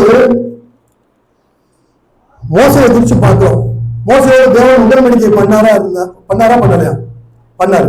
அப்படியே மோசை கானான் தேசத்துக்குள்ள போக முடியல. அவரை கண்மலையை பார்த்து ஆண்டவர் பேச சொன்னாரு. அவர் கண்மலைய அடிச்சிட்டாரு. அதனால போக முடியல, மோசை போக முடியல. ஆனா இன்னைக்கு நீங்களும் நானும் இந்த புதிய உடன்படிக்கையில மோசையா இருந்தா போக மாட்டோமா பரலோகத்துக்கு? நமக்கு மன்னிப்பு உண்டா இல்லையா? பழைய உடன்படிக்கையில மோசைக்கு மன்னிக்கல ஆண்டவர். நீ போக வேணாப்பா, வாப்பா, தூரத்துல இருந்தே பார்த்து நீ வந்துருப்பாரு. ஆனா புதிய உடன்படிக்கையில மோசையை வாழ்ந்துருந்தானா அவருக்கு மன்னிப்பு இருந்திருக்கும்ல. ஆண்டவரே நீ மன்னிச்சிருங்க, உன்னை மன்னிச்சுட்டு போ கானான் தேசத்துக்குள்ள. அப்ப திரும்பி இந்த வசனத்தை படிச்சோம்னா, ஆகையால் முதல் உடன்படிக்கையின் காலத்திலே நடந்த அக்கிரமங்களை நிவர்த்தி செய்யும் பொருட்டு அவர் மரணமடைந்து அழைக்கப்பட்டவர்கள் வாக்குத்தத்தம் பண்ணப்பட்ட நித்திய சுதந்திரத்தை அடைந்து கொள்வதற்காக புது உடன்படிக்கையின் மத்தியஸ்தராய் இருக்கிறார். அப்ப நீங்க தப்பு பண்ணா உங்களுக்கு கிருபையால மன்னிப்பு உண்டு. பழைய ஏற்பாட்டுல கிருபை கிடையாது. மோசே கானான் தேசத்தை சுதந்திரிக்க முடியல. ஆனா புது உடன்படிக்கையின் மத்தியஸ்தரா அவர் இருக்கபடியால் அழைக்கப்பட்ட உங்களையும் என்னையும் வாக்குத்தத்தம் பண்ணப்பட்ட நித்திய சுதந்திரத்தை அடைந்துவதற்கு அவர் புதிய உடன்படிக்கையின் மத்தியஸ்தரா இருக்கிறான்னு பார்க்கிறோம். இதுதான் கிருபை. மோசைக்கு கிருபை கிடையாது, நமக்கு கிருபை இருக்கு. நீ தப்பு பண்ணாலும் அந்த இடத்துல மன்னிப்பு கிடைக்கும். மனம் திரும்பி நீ நித்திய சுதந்திரத்தை அடைந்து கொள்ளலாம். எத்தனை பேர் விசுவாசிக்கிறீங்க? மோசையின் காலத்துல போல நீங்க இருந்தீங்கன்னா மோசையே கானான் தேசத்தை சுதந்திரிக்கிறார். அப்ப நம்ம இஸ்ரவேல் எகிப்தை விட்டே வந்திருக்க முடியாது. அப்ப இந்த புது உடன்படிக்கையின் ரத்தம் தகுதி இல்லாத உங்களையும் என்னையும் பிரசங்கம் பண்றதுக்கு தகுதியே இல்லாத என்ன ஆண்டவர் தகுதிப்படுத்தி இன்றைக்கு இந்த ரத்தத்தின் மூலமாய் விலைக்கிரயமாய் கொடுத்து மீட்டு நிற்க பண்ணியிருக்கிறார். உங்களையும் தகுதிப்படுத்துகிறவராக அவர் இருக்கிறார். எத்தனை பேர் விசுவாசிக்கிறீங்க?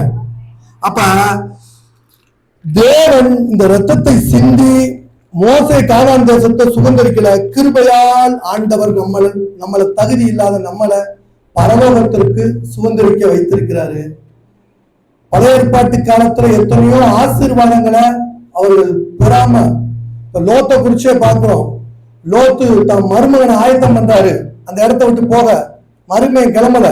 போய்க்கு இருக்கும் போதே மனைவி பின்னிட்டு பார்த்து உப்பு தூண் ஆகிட்டாங்க. மகள்கள் 2 பேரும் தவறாய் லோத்தோட போயிட்டு கடைசியில மோவாபியரும் அம்மோன் புத்திரரும் உருவாகிறத நம்ம பார்க்கிறோம். ஆனா அந்த புது உடன்படிக்கை கிருபையின் நிமித்தம் லோத்து புது உடன்படிக்கையில இருந்திருந்தா மருமகனும் காப்பாற்றப்பட்டிருப்பான், மனைவியும் காப்பாற்றப்பட்டிருப்பாள்.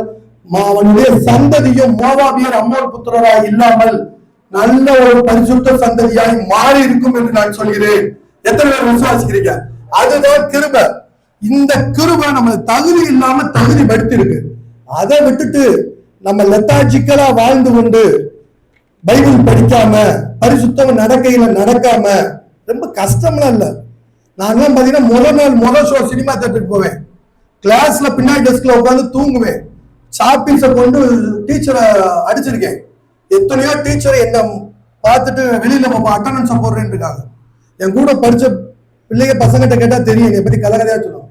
ஆனா இன்னைக்கு பிரசங்கம் பண்றதுக்கு எப்படி தகுதி வந்துச்சு? புது உடன்படிக்கையின் ரத்தம். இந்த ரத்தத்தை நீங்க பானம் பண்ணி பரிசுத்தமா இருக்கும் போது பரிசுத்த ஆவியானவரின் ஆளுகை உங்களுக்குள்ள இருக்கும்போது தகுதி இல்லாத உங்களை தகுதிப்படுத்துவார். நீ ஆசீர்வாதத்துக்கு தகுதியே கிடையாது. நீ இந்த வேலைக்கு நீ பாக்குற வேலை 50,000 ரூபாய் 2 லட்சம் ரூபாய் வேலைக்கு உனக்கு வரும். தகுதியே கிடையாது. எப்படி தகுதிப்படுத்துகிறவர்? நீங்க இன்னைக்கு இருக்கீங்க, இந்த பிள்ளைங்க இருக்கு, சின்ன பிள்ளைய, நாளைக்கு பெரிய ராஜாக்கள் வந்து இந்த பிள்ளைய திருமணம் முடிச்சுட்டு போவாங்க. என்னப்பா பக்கத்து வீட்டுக்காரங்க கேட்பாங்க, என்னப்பா நகை போடல, எதுவுமே போடல, இந்த பிள்ளைய இவ்வளவு பெரிய கோடீஸ்வரி வந்து கல்யாணம் முடிச்சுட்டு போறேன். தகுதிப்படுத்துகிற தேவன். எத்தனை பேர் நம்புறீங்க? பரிசுத்தமா எடுங்க. நான் உங்களுக்கு சொல்றேன், இதை நீங்கள் பரிசுத்த ஜீவியத்தோடு, ஒண்ணுமே இல்லை. பரிசுத்த ஜீவியம்னா என்ன? அன்பு, சந்தோஷம், சமாதானம், நீடிய பொறுமை, தயவு, நற்குணம், இந்த குணங்கள் ஆவியின் கனிகளா வச்சுக்கொள்ளுங்க. எப்பொழுதும் அன்போடு எல்லாரும் கூட பழகுங்க, சந்தோஷமா இருங்க, நீடிய பொறுமையா இருங்க, ஒவ்வொரு இடத்துலயும் சாந்த குணமா இருங்க, இச்சை அடக்கத்தோடு இருங்க. இப்படி ஒவ்வொரு அந்த ஆவியின் கனிகளை, பிரமாணங்களை நம்ம சரியா செய்யும் போது, கண்டிப்பாய் செய்யும் போது, கண்டிப்பா இதனுடைய முழு பலனையும் நம்ம அனுபவிக்க முடியும். வேதம் சொல்லுது, எல்லாம் கேட்டுங்க. லூக்கா 9:23, பின்பு அவர் எல்லாரையும் நோக்கி, ஒருவன் என்னை பின்பற்றி வர விரும்பினால் அவன் தன்னைத்தான் வெறுத்து தன் சிலுவையை அனுதினமும் எடுத்து கொண்டு என்னை பின்பற்றி வர கடவாண்டது. கிருபை இருக்கு. நான் உங்களுக்காக சிலுவையில எல்லாத்தையுமே செஞ்சுட்டேன், நீங்க ஜாலியா இருங்கன்னு கர்த்தர் சொல்லல, இயேசு கிறிஸ்து சொல்லல. மாறா, பின்பு அவர் எல்லாவற்றையும் நோக்கி, ஒருவன் என் பின்னே வர விரும்பினால் அவன் தன்னைத்தான் வெறுத்து சிலுவையை அனுதினமும் எடுத்துக்கொண்டு என்னை பின்பற்றி கடவும்.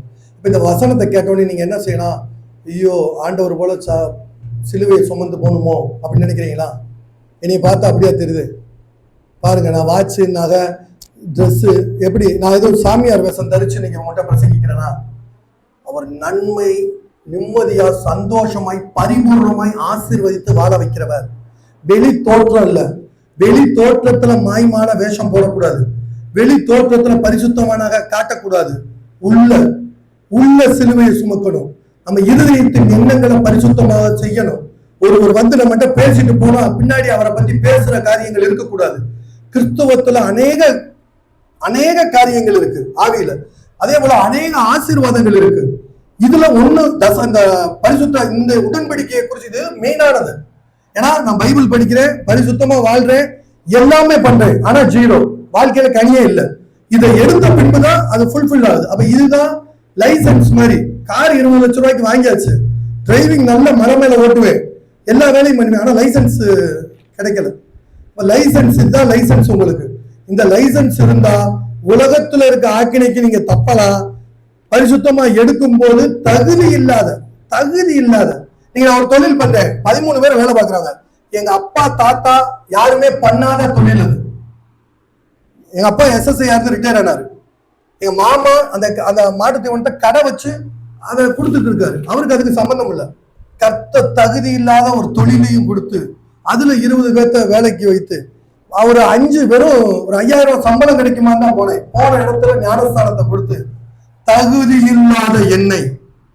இன்னைக்கு எத்தனை ஊழியக்காரர் பிள்ளைகள் பிரசங்கிக்காம இருக்கு தெரியுமா? ஊழியம் பண்ணாம இருக்கு தெரியுமா?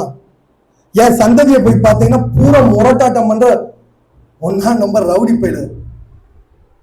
அங்க இருந்த தகுதி இல்லாத எண்ணெய் என்னை தகுதிப்படுத்தினார், உங்களையும் தகுதிப்படுத்துவார். தகுதியே இருக்காது அந்த மாப்பிள்ளைக்கு. அப்படி மாப்பிள்ளை ராஜா போல இருப்பான், அந்த நகையே இல்லாம உன்னை கட்டிட்டு போவான். இன்றைக்கு தீர்க்க தரிசனமா நான் சொல்றேன், நகையே இல்லாம கட்டிட்டு போவான். தகுதியே இருக்காது. நீ வேலை பார்க்கறதுக்கும் அதுக்கும் தகுதியே இருக்காது. பெரிய கம்பெனில இருந்து வந்து உனக்கு லட்சங்களை கொடுத்து ஆஃபர் லெட்டர் கொடுத்து உனக்கு கூட்டு போவான். நான் சொல்கிறேன், நீ இந்த உடன்படிக்கையில சரியா இருங்க. தயவு கூர்ந்து, சிம்பிள். இவ்வளவு பாவம் பண்ண என்னால இதை சரியா எடுக்க முடியுமானால் உங்களால ஏன் முடியாது? ஒரு முயற்சி, ஒரு ஸ்டெப் எடுத்து வைங்க. கிருபன் கேட்கிறீங்க, அந்த கிருபை உங்களை அழைத்து செல்லும். புதிய உடன்படிக்கையில கிருபை இருக்கு.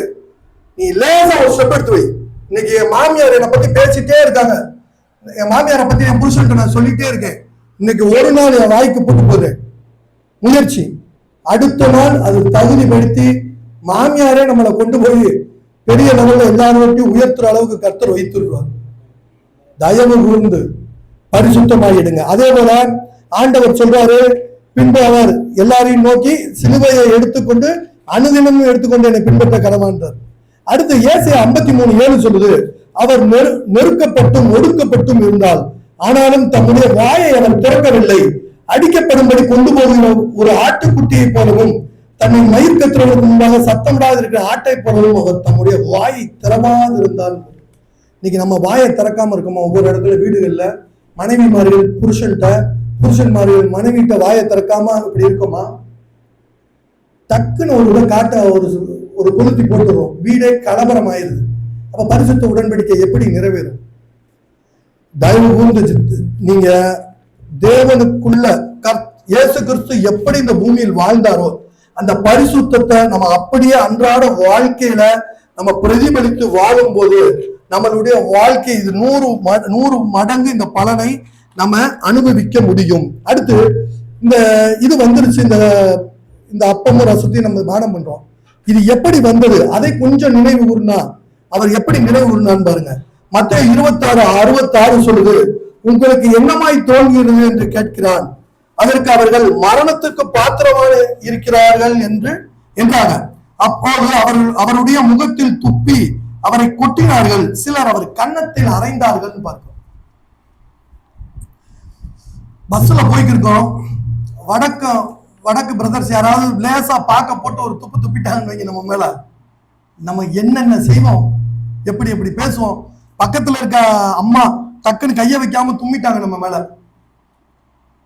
அன்பான தேவ ஜனமே, இயேசு கிறிஸ்துவுடைய சிலுவை பாடுகளை நீங்க நினைவு கூர்ந்தீங்கன்னா, அவர் சிலுவையை நம்ம சுமக்கல, பின்னாடி சிலுவை எப்படி தூக்கிட்டு வர்றது கிடையாது. அவர் எப்படி அவர் தாழ்மையா இருந்தார், அந்த தாழ்மையை நம்ம இருக்கணும். கஷ்டம்தான். நானெல்லாம் ஜிம்முல பாடி பில்டர், நான் பவர் லிஃப்டர், நடக்கிறதே அப்படி நெஞ்ச நிமித்தம் தான் நடப்போம். ஆனா கிறிஸ்துவுக்குள்ள இன்றைக்கு இது புதிய உடன்படிக்கைக்குள்ள வந்த பின்னாடி சின்ன பையன் சொன்னாலும் சரிப்பா போப்பாட்டு போற சூழ்நிலையில போறோம். உங்கள் சரீரத்தை ஒடுக்குங்க, மாம்சத்தை சுட்டெறிங்க. தயவு பசங்க, நீங்க ஆண்கள் இருக்கோம், பைக்ல போவோம், ஒரு இடத்துல போகும்போது இடிக்க ஒருத்தர் வந்துருவாரு, இடிச்சு போறப்ப அசிங்கமா பேசிடுவாரு, பொண்டாட்டி பிள்ளைக்கு முன்னாடி பேசிடுவாரு. ஒன்னும் பிரச்சனை இல்லை, அதனால ஒன்னும் ஆக போறது இல்லை. கிறிஸ்து சிலுவையை சுமந்தாரு, அந்த இடத்துல நம்ம இதான் சிலுவையை சுமக்கிறது. சரிங்க பிரதர் போங்க, நீங்க ஒன்னும் தப்பு இல்லை பிரதர் போங்க, நம்ம வேலையை பார்த்துட்டு வரணும். டக்குன்னு இறங்கி நான் யாரும் தெரியுமா, இது கிறிஸ்துவின் சிலுவைப்பாடு அல்ல. அப்ப நீங்க வேலை பார்க்கிற ஸ்தலங்கள்ல எல்லா இடத்திலும் தாழ்மையோடு இருக்க வேண்டும். அப்போது அவருடைய முகத்தில் துப்பி அவரை கொட்டினார்கள், சிலர் கன்னத்தில் அறைந்தார்கள். கர்த்தர் யாருன்னு தெரியுமா உங்களுக்கு? ஒரு எவ்வளவு வல்லமை உள்ளவர் தெரியுமா? பழைய ஏற்பாடு காலத்துல நமக்காக, உங்களுக்காக, எனக்காகவும் எப்படி ஒரு தாழ்மை, இதெல்லாம் ஏன் அவர் செய்யணும்? பரத்திற்கு, நித்திய ஜீவனுக்கு உங்களை அழைத்து செல்வதற்காக. தகுதி இல்லாத உங்களை, மோசே எல்லா தகுதியோடு இருந்தாரு, கானான் தேசத்தை சுதந்திரிக்க முடியல. இன்றைக்கு தகுதியே இல்லை, அவர் இரத்தத்தின் நிமித்தம் நாம் மீட்டுக் கொள்ளப்பட்டிருக்கோம். என்றைக்காவது ஒரு நாள் உங்க புருஷன் உங்க மூஞ்சில துப்பி, இல்லை நீங்க உங்க புருஷன் மூஞ்சில துப்பி கன்னத்துல அரைஞ்சிருக்கீங்களா? அடுத்த நாள் டைவர்ஸ் நோட்டீஸ் விட்டுருங்க. இல்ல உண்மைதானே? அடுத்த நாள் ஆயுசு பூரா செத்தான் புருஷன், நல்ல அப்பதான் பூ வச்சு கல்யாணத்துக்கு வீட்டுக்கு போட்டு போய் ஒரு நல்ல பெரிய கிறிஸ்துமஸ் விழா ஃபங்க்ஷனா இருக்கும், கல்யாணம் கூட்டு போய் உட்காந்துருப்போம்.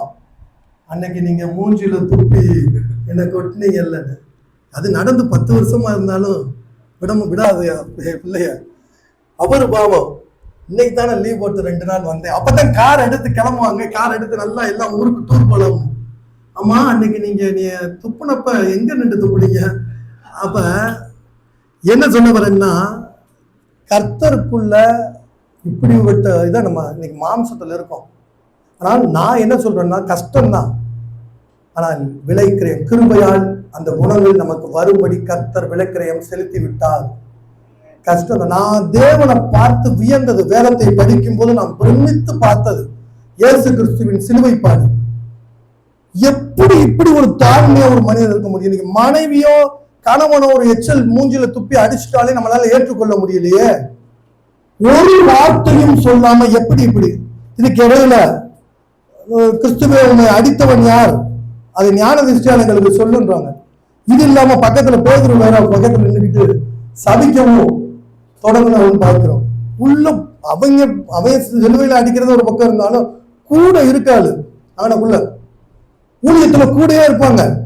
டக்குன்னு ஒரு சின்ன ஒரு பாடுகள் வந்தோடனே அவங்களே நமக்கு எதிராக பேசுகிற காரியங்கள். கிறிஸ்துவின் சிலுவையை தேவன் எல்லா விதத்திலையும் பரிசுத்தமாக சுமந்தார். நம்மளும் தேசத்துல அனுதினமும் என்ன சொல்றாரு? என்னை பின்பற்றுகிறவன் தன்னைத்தான் வெறுத்து தன் சிலுவையை சுமந்து கொண்டு அனுதினம் என்னை பின்பற்ற கடவான்றார். இதுதான் சிலுவைப்பாடு. நீங்க சிலுவையை பெருசு 50 கிலோக்கு தூக்கிட்டு போக தேவையில்ல. அவர் பொறுத்து கொண்டார், சகித்து கொண்டார். அதை நம்மளும் செய்யணும். அத்தருணத்துல பேதுரு வெளியே வந்து பார்க்கிறான். அப்போது அவன் பாரபாசை எங்களுக்கு விடுதலாக்கி இயேசுவை வாரினால் அடிப்பித்து சிலுவையில் அறையும்படி ஒப்பு கொடுத்தார்கள். இன்னைக்கு தேசத்துல அநேக பாரவாசிகளை பெரிய இடத்துல உட்கார வச்சிருக்காங்க. உண்மையும் உத்தமமாய் ஊழியம் செய்கிறவர்கள் கீழ் நிலையில இருக்கிறாங்க. இதை குறித்து நீங்க ஆச்சரியப்படவே தேவையில்லை. இயேசு கிறிஸ்துவுக்கே அந்த நிலைமை. அப்ப உங்களுக்கு இதை பத்தி புலம்பவும் நீங்க அவசியமும் இல்லை, புலம்பவும் நீங்க தேவையில்லை. என்னங்க, பாரபாஸ் மேல இருக்காரு, பரபாஸ் மேல இருக்காரு, நம்ம கீழே இருக்கோம். இயேசு கிறிஸ்துவுக்கே ஏதான நிலைமை. என் நிமித்தம் உங்களை நிந்தித்து துன்பப்படுத்தி பலவித தீமையான மொழிகளை உங்கள் பேரில் சொல்வார்கள், பாக்கியவான்களாக இருப்பீர்கள். நீங்க பாக்கியவான்கள், நீங்கள் பாக்கியவான்கள். நீங்கள் புலம்பாதீங்க, பொல்லாதவர்களை குறித்து எரிச்சல் அடையாதே. வேலை சொல்லுது, ஒரு புள்ளை போல சீக்கிரமாய் அறுப்புண்டு போவார்கள். நீ கர்த்தரை இயேசு கிறிஸ்துவை பின்பற்று. அதுக்கடுத்து இன்னைக்கு அதே போல முள்ளுகளால் ஒரு முடியை பின்னி அவர் சிரசின் மேல் வைத்து அவர் வலது கையை மேல வச்சு அவர் மேல் துப்பி அந்த கோலை எடுத்து அவர் சிரசில் அடித்தார்கள். தலையில புடைனில் அடிக்கிறது. சின்ன பையன்ல நம்மள புடையில யாராவது தட்டிட்டா அவனால அதை ஏற்றுக்கொள்ளவே முடியாது. நீங்க நம்ம பிள்ளைகளை மனைவிமார்கள் லேசா பின்னாடி அடிச்சுட்டா நம்மளால ஏற்றுக்கொள்ள முடியும். ஆனா உங்களுக்காகவும் எனக்காகவும் எவ்வளவு பாடுங்க. இவ்வளவு பாடுகளையும் அவர் சிலுவையில சகித்தத. நாளைக்கு வீடு கட்டுறதுக்கு லோன் கிடைக்குமா, நாளைக்கு பொண்ணு மாப்பிள்ளை பார்க்க வராங்க நடக்குமா, அந்த வேலை கிடைக்கும், இப்படியே அவிசுவாசமா பேசிக்கொண்டே எத்தனை வருஷம் நம்ம கடக்க போறோம்? விசுவாசமா இருக்க வேண்டும். உங்ககிட்ட அவர் வந்து என்ன எதிர்பார்க்கிறாருன்னா அன்பை எதிர்பார்க்கிறாரு, சந்தோஷத்தை எதிர்பார்க்கிறாரு, நீடிய பொறுமையை எதிர்பார்க்கிறாரு, சாந்த குணத்தை எதிர்பார்க்கிறாரு, தயவை எதிர்பார்க்கிறாரு அடுத்தவங்கிட்ட. இப்படிப்பட்ட விசுவாசத்தை எதிர்பார்க்கிறார். இப்படிப்பட்ட பிரமாணங்களுக்கு விரோதமான பிரமாணங்கள் ஒன்றுமே கிடையாது. நீ இதைத்தான் இம்ப்ளிமெண்ட் பண்ணணும். மாறா இதை நம்ம விட்டு நம்ம கிறிஸ்துவின் சிலுவை பாடுகள்ல கிறிஸ்து நமக்கு சிந்தியதை நம்ம ரத்தத்தை நினைவு கூறாம நம்ம இந்த போஜன பந்தியில நம்ம இதை எடுத்தோம்னா இதனுடைய முழுமையான ஆசீர்வாதத்தை நம்ம பெற முடியும். நீங்க முழுமையா ஆசீர்வாதத்தை பெறணும், உலகத்துக்கு வர கேட்டுக்கு நீங்க தப்பிக்கணும்னா இதை பரிசுத்தமாக எடுக்க வேண்டும். பரிசுத்த பந்தி இது பேரு. நான் சொல்றேன் இன்னொன்று, நான் மேய்ப்பர்களுக்கு போதகர்களுக்கு ஒரு ஒரு ஒரு தாழ்மை ஒரு வேண்டுகோள் என்னன்னா, இதை வார வாரம் கொடுத்தா இன்னும் ரொம்ப சிறப்பா இருக்கும். ஜனங்கள் அந்த வாரத்துல தவறு பண்ணியிருந்தாலும் அதை சீர்படுத்தி கொண்டு மீண்டும் மீண்டும் அந்த பந்தியில, ஏன்னா சீஷர்களை பார்க்கிறோம், அவங்க வந்து பாத்தீங்கன்னா அனுதினமும் எடுத்தாங்க. கூடி வந்திருக்கும் போதெல்லாம் அவங்க எடுத்தாங்க இந்த இதை என்று நம்ம பார்க்கிறோம். அப்ப நம்ம இதை வந்து அடிக்கடி இதை நம்ம ஒருமனப்பட்டு, அதாவது அப்போஸ்தலர் 2:46 சொல்லுது, அவர்கள் ஒருமனப்பட்டவர்களாய் தேவாலயத்திலே அனுதினமும் தரித்திருந்து வீடுகள் தோறும் அப்பம் விட்டு மகிழ்ச்சியோடும் கபடமில்லாத இருதயத்தோடும் போஜனம் பண்ணி வாரத்தின் முதல் நாள் அப்பம் விற்கும்படி சீஷர்கள் கூடி வந்தார்கள் பார்க்கிறோம். அவர்கள் ஒருமனப்பட்டவர்களாய் தேவாலயத்திலே அனுதினமும் தரித்திருந்து இதை எடுத்திருக்காங்க. ஏன் இதை பத்தி நான் இவ்வளவு வேல்யூவா பேசுறேன்னா, ஜீரோங்க, ஒண்ணுமே இல்லை என் வாழ்க்கையில. திருமணம் கிடையாது, நோயிலிருந்து விடுதலை இல்லை, ஆசீர்வாதம் கிடையாது, ரட்சிப்பு அனுபவம் எல்லாமே இருக்கு. இப்ப மற்றபடி வீட்டுல ரெஸ்ட்ரிக்ஷனு, 120 கிலோமீட்டர் ஸ்பீட்ல அவ்வளவு ஸ்பீட்ல வந்து எடுப்பேன். எனக்கு அன்னைக்கு வரும்போது இதனுடைய மகத்துவத்தை தேவன் உணர்த்தினார். இதை ஒவ்வொரு தடவையும் பகிரும் போது எனக்குள்ள இருக்க ஒரு சந்தோஷம், இது என்னை எப்படி விடுதலை ஆக்க போகுதுன்ற ஒரு நிறைவு என்னை இன்னைக்கு உயர்த்தி எங்க கொண்டு வந்து உட்கார வச்சிருக்காரு. தகுதி இல்லாத என்னை, பைபிள் காலேஜ் நான் போனது கிடையாது, சபைக்கே இன்னும் எங்க அப்பா அம்மா ரசிக்கப்படல, சபைக்கே அப்பப்பதான் போய்கொண்டு இருக்கிறோம் மறைவா. அப்படி இருந்தாலும் தகுதி இல்லாத என்னை தகுதிப்படுத்தியது. 5000 ரூபாய் வேலைக்கு போனேன், அந்த வேலை கிடைக்கல. இன்னைக்கு 2.5 லட்சம் 3 லட்சம் நானே சம்பளம் கொடுக்குறேன். தகுதி இல்லாத என்னை தகுதிப்படுத்தியது.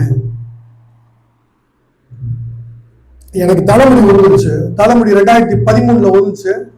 தேவன் தருவேன் வாக்குத்தத்தம் பண்ணியிருக்காரு. மிக விரைவில் அதுக்குண்டான சாட்சியோட நான் வருவேன்.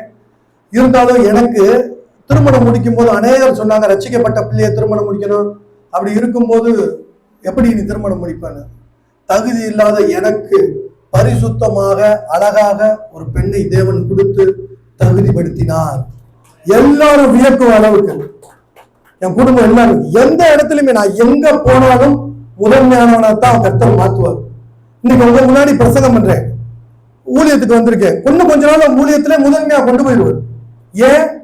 பரிசுத்தத்தோடு இதை எடுத்து பரிசுத்த வாழ்க்கை நம்ம வாழும் போது அதற்குரிய உச்சகட்ட நிலைமைக்கு நீங்க போயிருவீங்க.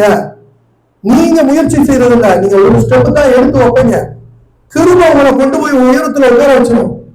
எந்த துறையில போனாலும் மாட்டுத்தீவனம் எங்க அப்பா யாருமே பண்ணல, அதை போய் நம்ம பண்றோம். கொஞ்ச நாள் கஷ்டப்படுறோம். இப்ப இன்றைக்கு எல்லாரும் யார் முதன்மையான ஆட்களோ அவர்களோடு சாதிசமமாய் அமர பண்ணியிருக்கிறார்.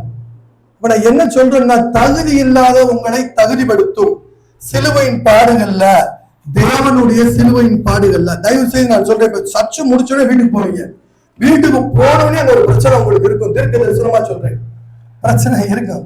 என்ன சொல்லுவாங்க, ஏதாவது ஒரு சின்ன அந்த இடத்துலதான் பரீட்சையில நீங்க பாஸ் பண்ணணும். அந்த இடத்துல பொறுமையா இருக்க வேண்டும், அந்த இடத்துல விசுவாசமா இருக்க வேண்டும். கர்த்தருடைய நாமத்தை அந்த இடத்துல உயர்த்தணும்.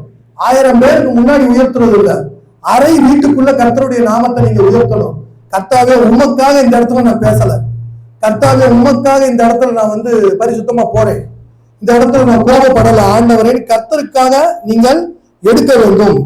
அதுக்கடுத்து பார்த்தோம்னா, இந்த புதிய உடன்படிக்கையில நமக்கு பாவ மன்னிப்பை கொடுக்குறாரு, ரட்சிப்பை கொடுக்குறாரு, தேவ சமாதானத்தை கொடுக்குறாரு. பரிசுத்த ஆவியானவரோடு வெற்றி வாழ்க்கை, வெற்றி வாழ்க்கை, வெற்றி வாழ்க்கை. அதைத்தான் உங்களுக்கு சொல்றேன், பரிசுத்த ஆவியோட வெற்றி வாழ்க்கை. சும்மா 10ஓட 11 இல்ல, வாழா இருக்கிறதுல தலையான வாழ்க்கையை தான் உங்களுக்கு அவர் கொடுத்திருக்காரு அந்த புதிய உடன்படிக்கையில. முடிவு நித்திய ஜீவன். சரி, அதுக்கடுத்து நம்ம பார்த்தோம்னா வேதம் சொல்லுது, என் நிமித்தம் நிந்தித்து துன்பப்படுத்தி பலவித தீமையான மொழிகளை உங்கள் பேரில் பொய்யா சொல்லுவாங்க, பாக்கியவான்களாக இருப்பீர்கள்னு 1 பேதுரு 2:20 சொல்லுது. நீங்கள் குற்றம் செய்து அடிக்கப்படும் போது பொறுமையோடு சகித்தால் அதனால் என்ன கீர்த்தி உண்டு? நல்லா கேட்டுக்குங்க. நீங்கள் குற்றம் செய்து அடிக்கப்பட்டால் அதை பொறுமையோடு நீங்க சகித்துக் கொள்றீங்க. நீங்க ஒரு தப்பு பண்ணிட்டான், அவனை சிறைச்சாலையில போடுறாங்க, அவன் எதுவுமே பேசாம இருக்கான், அது ஒரு பெரிய காரியமே கிடையாது. நீங்கள் நன்மை செய்து பாடுபடும் போது பொறுமையோடு சகித்தால் அதுவே தேவனுக்கு முன்பாக பிரதியா இருக்கும். அப்ப நீங்கள் நன்மை செய்தா உங்களை ஒருத்தவங்க குற்றப்படுத்துறாங்களா? நீங்க நன்மை செய்யற இடத்துல உங்க மாமியார் உங்களை வைறாங்களா? நீங்க நன்மை செய்யறப்ப உங்க வேலை ஸ்தலங்களை உங்களுக்கு சம்பளத்தை கொடுக்க மாட்டாங்களா? நீங்க நன்மை செய்யும் போது உங்க ஊழியத்துல மேல எழுப்பி விட மாட்டாங்களா? நீங்கள் நன்மை செய்ய செய்ய அனுபவிங்க, அதுதான் தேவனுக்கு முன்பாக பிரதியா இருக்கும். நீங்க நீங்க குற்றம் செய்யறதுனால, நீங்க அடிக்கப்படுறதுனால எந்த பிரயோஜனம் கிடையாது, அது எல்லாருக்கும் வர்ற நீதி. ஆனா நீங்க நன்மை செய்ததான் கிறிஸ்துவுடைய சிலுவை பாடுகளை போல நீங்கள் அதை சகிக்க கற்றுக்கொள்ள வேண்டும். ஏன்னா அவர் நன்மை செய்தார், அவர் மரணத்துக்கு பாத்திரமானே அல்ல, ஆனா அவர் மரணத்துக்கு ஒப்பு கொடுத்தாங்க. அப்ப அவர் சகித்தார், அதை நம்ம சகிக்க வேண்டும். இதற்காகவே நீங்கள் அழைக்கப்பட்டும் இருக்கிறீர்கள். ஏனெனில் கிறிஸ்துவும் உங்களுக்காக பாடுபட்டு நீங்கள் தம்முடைய அடிச்சுவடுகளை தொடர்ந்து வரும்படி உங்களுக்கு மாதிரியை பின்வைத்து போனார். அவர் நமக்கு எல்லாவற்றையும் முன்னுரை வச்சுட்டு போயிட்டாரு. சிலுவை பாடுகளை நம்ம ரொம்ப கஷ்டம்லாம் இல்லை, அது அனுதினமும் நம்ம சுமந்து பழகிட்டோம்னா, நம்ம அதை பழகிட்டோம்னா நம்மளுடைய வெற்றி அசாதாரணமா இருக்கும். இஸ்ரவேல் ஜனங்களுடைய மோசம், அதான் நான் சொல்றேன் கடைசியில முடிக்கிறப்ப. அதுக்கடுத்து இதுதான் கிரியை இல்லாத விசுவாசம் எல்லாவற்றிலும் செட்டதா இருக்குன்றது. உங்களை நீங்க ஒரு ஸ்டெப்பை எடுத்து வைங்க, கிருபை உங்களை கொண்டு போய் மேல அமர பண்ணும். அதுக்கடுத்து முடிவுல நம்ம பார்க்கிறோம், யோவான் 14:12, என்னை விசுவாசிக்கிறவன் நான் செய்கிற கிரியைகளை தானும் செய்வான், இவைகளை பார்க்கிலும் பெரிய கிரியைகளை செய்வான். அப்ப என்ன, இன்னைக்கு அநேக ஜனங்கள் என்ன செய்யறாங்க, என்னை விசுவாசிக்க நான் செய்கிற கிரியைகளை செய்வான், இதை பார்க்கிலும் பெரிய கிரியைகளை செய்வான். அப்ப இன்னைக்கு ஊழியக்காரங்க என்ன செய்யறாங்க, கட்டிகளை மறைய வைக்கிறாங்க, மரித்தோரை உயிரோடு எழுப்புறாங்க, என்னென்னமோ குணப்படுத்துறாங்க. எல்லாம் நல்லது, தப்பே கிடையாது. அவர் சிலுவையில சுமந்ததை விட அதிகமாய் நீங்கள் சுமக்க கற்றுக்கொள்ளுங்கள். அவர் சிலுவையில் என்னை விசுவாசிக்கிறவன் நான் செய்கிற கிரியைகளை, அவர் சிலுவை சுமந்தாரு, பொறுமையோடு சகித்தாரு, அன்போடு இருந்தாரு, சமாதானம் பண்ணாரு, அவர் நீதி உள்ளவரா இருந்தாரு. நீங்க நீதி செய்யுங்க, அதிகமா விசுவாசமா இருங்க. அப்ப இதை எல்லாவற்றையும் அவர் செய்த கிரியைகளை விட நம்ம அதிகமாய் நாம் செய்யும் போது இந்த புதிய உடன்படிக்கையில 100% நம்ம ஆசீர்வாதத்தை பெற்றுக்கொள்ள முடியும். அப்ப இன்றைக்கு நம்ம முதல்ல இருந்து பார்க்க போறோம். இன்றைக்கு என்னென்ன நம்ம பார்த்திருக்கோம்னா, உடன்படிக்கையின் தேவன் என்ற தலைப்புல பார்த்தோம். அப்ப உடன்படிக்கையின் தேவன் என்ற தலைப்புல நம்ம பார்க்கும்போது முதலாவதாக தேவன் நோவாவோடு ஒரு உடன்படிக்கை செய்தார். ரைட்டுங்களா? பழைய ஏற்பாடு காலத்துல தேசத்திலே அழிவு வந்தப்ப நோவாவோட குடும்பத்தை தேவன் காப்பாற்றினார். அப்ப நீங்க புது உடன்படிக்கையில இயேசு கிறிஸ்துவின் ரத்தத்துல சரியாக இருந்தீங்கன்னா, பரிசுத்த வாழ்க்கை வாழ்ந்தீங்கன்னா உங்க குடும்பம் காக்கப்படும். முதலாவது ஆசீர்வாதம். ஆமென். அப்ப அடுத்து ஆபிரகாமோட உடன்படிக்கை இருந்தார். அங்க வாக்குத்தத்தம் என்ன பண்ணாரு? சந்ததியை கொடுப்பார். அப்ப உங்களுக்கு சந்ததி கண்டிப்பாய் வரும், உங்களுக்கு பிள்ளை செல்வங்கள் சந்ததி உங்களுக்கு கண்டிப்பாய் வரும். அப்ப ஏதோ ஒரு இடத்துல அது இல்லாம இருந்தா அந்த உடன்படிக்கையை லேசா சீர்படுத்த வேண்டும். அடுத்து கானான் தேசம் ஆசீர்வாதம், சொந்த வீடு, காரு, ஆசீர்வாதம் ஆபிரகாமுக்கு கொடுத்தார். அப்ப உடன்படிக்கையில சரியா இருந்தால் இடம் கொள்ளாத அளவுக்கு ஆபிரகாமை ஆசீர்வதித்தார், உங்களையும் ஆசீர்வதிப்பார். ஆமென். அதுக்கு அடுத்து மோசேயின் உடன்படிக்கை இல்ல ஆபிரகாம்ல அடுத்து பார்க்கிறோம். லோத்தை குறிச்சு பார்க்கிறோம். லோத்து கந்தகத்தால அக்னியினால சோதம் கோமரா அழியும் போது தப்பிக்கப்பட்டார். யாரை நிமித்தம்? ஆபிரகாமின் நிமித்தம் தப்பிக்கப்பட்டார் சொல்லுது. அப்ப நீங்களும் தேசத்துல நாளைக்கு ஒரு யுத்தம் நடக்குதுன்னா அந்த யுத்தத்துல இருந்து நீங்கள் காப்பாற்றப்படுவீர்கள். ஆமென். அதே போல அடுத்து பஞ்ச காலத்துல ஈசாக்கு விதை விதைத்தா, நான் ஆபிரகாமுக்கு இட்ட ஆணையை நிறைவேற்றுவேன்னு சொன்னார். அப்ப சொல்லும் போது பஞ்ச காலத்துல 100 மடங்கு ஈசாக்கு அறுவடை செஞ்சான். எதை நிமித்தம்? ஆபிரகாமின் உடன்படிக்கை நிமித்தம். நீங்க உடன்படிக்கையில சரியா இருந்தீங்கன்னா தேசத்துல பஞ்சம் வந்தாலும் உங்க வீட்டுல 100 மடங்கு ஆசீர்வாதம். எத்தனை பேர் விசுவாசிக்கிறீங்க? அடுத்து யாக்கோபுடைய இதை பார்க்கிறோம். தேசத்துல திரும்ப ஒரு பஞ்சம் வரும்போது பார்த்தா யாக்கோபு யோசேப்பு ராஜாவா இருக்கான். அப்ப பஞ்சங்கள் சந்ததிக்கு ஆபிரகாம் அப்ப இல்ல. நீங்களே இல்லாம போனாலும் உங்கள் குடும்பத்தை தேவன் உயர்த்த போதுமானவராக இருக்கிறார். ஆமென். நீங்க உடன்படிக்கை, புதிய உடன்படிக்கையில பரிசுத்தமா இருக்க வேண்டும். ஏன்னா ஒரு சடங்காச்சாரமா இதை நம்ம எடுத்துட்டா ஆசீர்வாதங்கள் வராது. பரிசுத்தமா இருந்து அனுதினமும் சிலுவையை தூக்கி கொண்டு சுமந்து கர்த்தர் இயேசு கிறிஸ்து செய்த கிரியில, நான் செய்த கிரியிலும் பெரிய காரியங்களை செய்வேன் இருக்கார். அவர் எப்படி சமாதானம் பண்ணுகிறவராக இருந்தாரோ அதே போல சமாதானம், அவர் எப்படி நீதி உள்ளவராக இருந்தாரோ அதே போல நீதி உள்ளவராக நம்ம இருக்கும்போது இதை நம்ம எடுக்கலாம். அதே போல புதிய உடன்படிக்கை கிறிஸ்து, அது மோசையை குறிச்சு பார்க்கிறோம். மோசையை குறிச்சு பார்க்கும்போது மோசையோடைய பிள்ளைகளையே கர்த்தர் கொல்ல பார்த்தான்னு வருது. தேசத்துல பெரிய அழிவு வரும்போது அந்த உடன்படிக்கையில மோசே குடும்பம் இல்லாதது நிமித்தம் அப்படி வருது.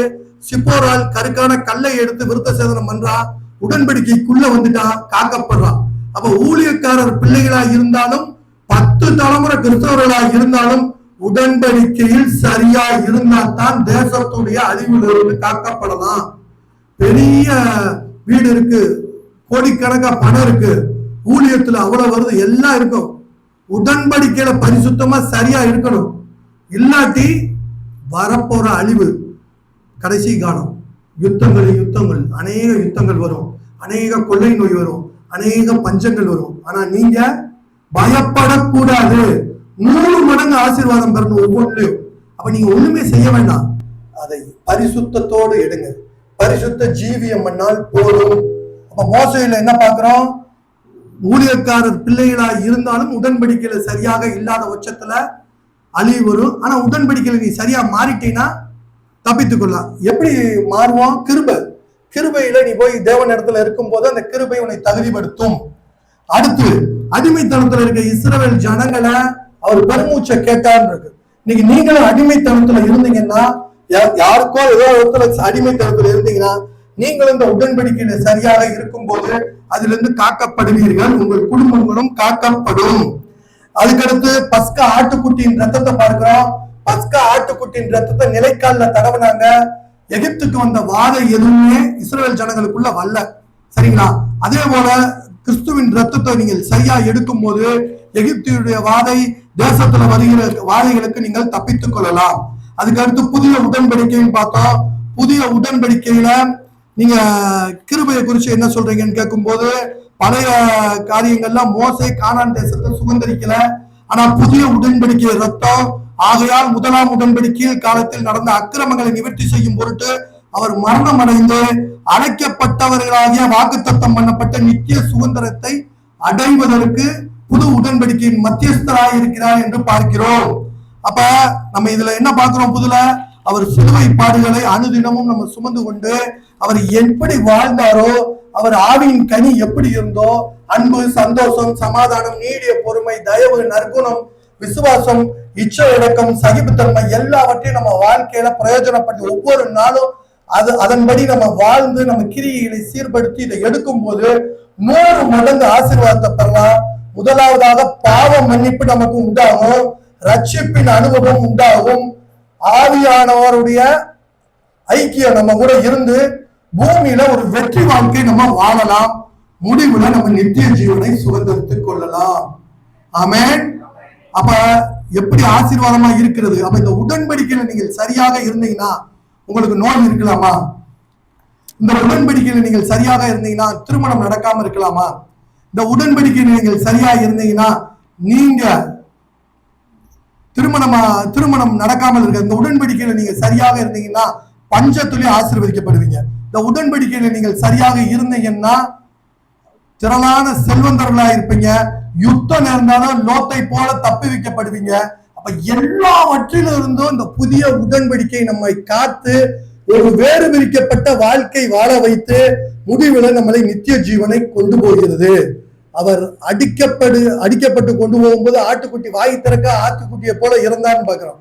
நம்மளும் எல்லாவற்றிலும் கிரியையில அவருடைய சிலுவையின் வெளிப்பாடுகள் நிமித்தம் அதை வெளிப்படுத்தி பரிசுத்தமாய் வாழ்ந்து இதை எடுக்கும் போது நாம் 100 மடங்கு ஆசீர்வாதத்தை பெற்றுக்கொள்வோம். எழுந்திருப்போம், ஜெபித்து முடிப்போம்.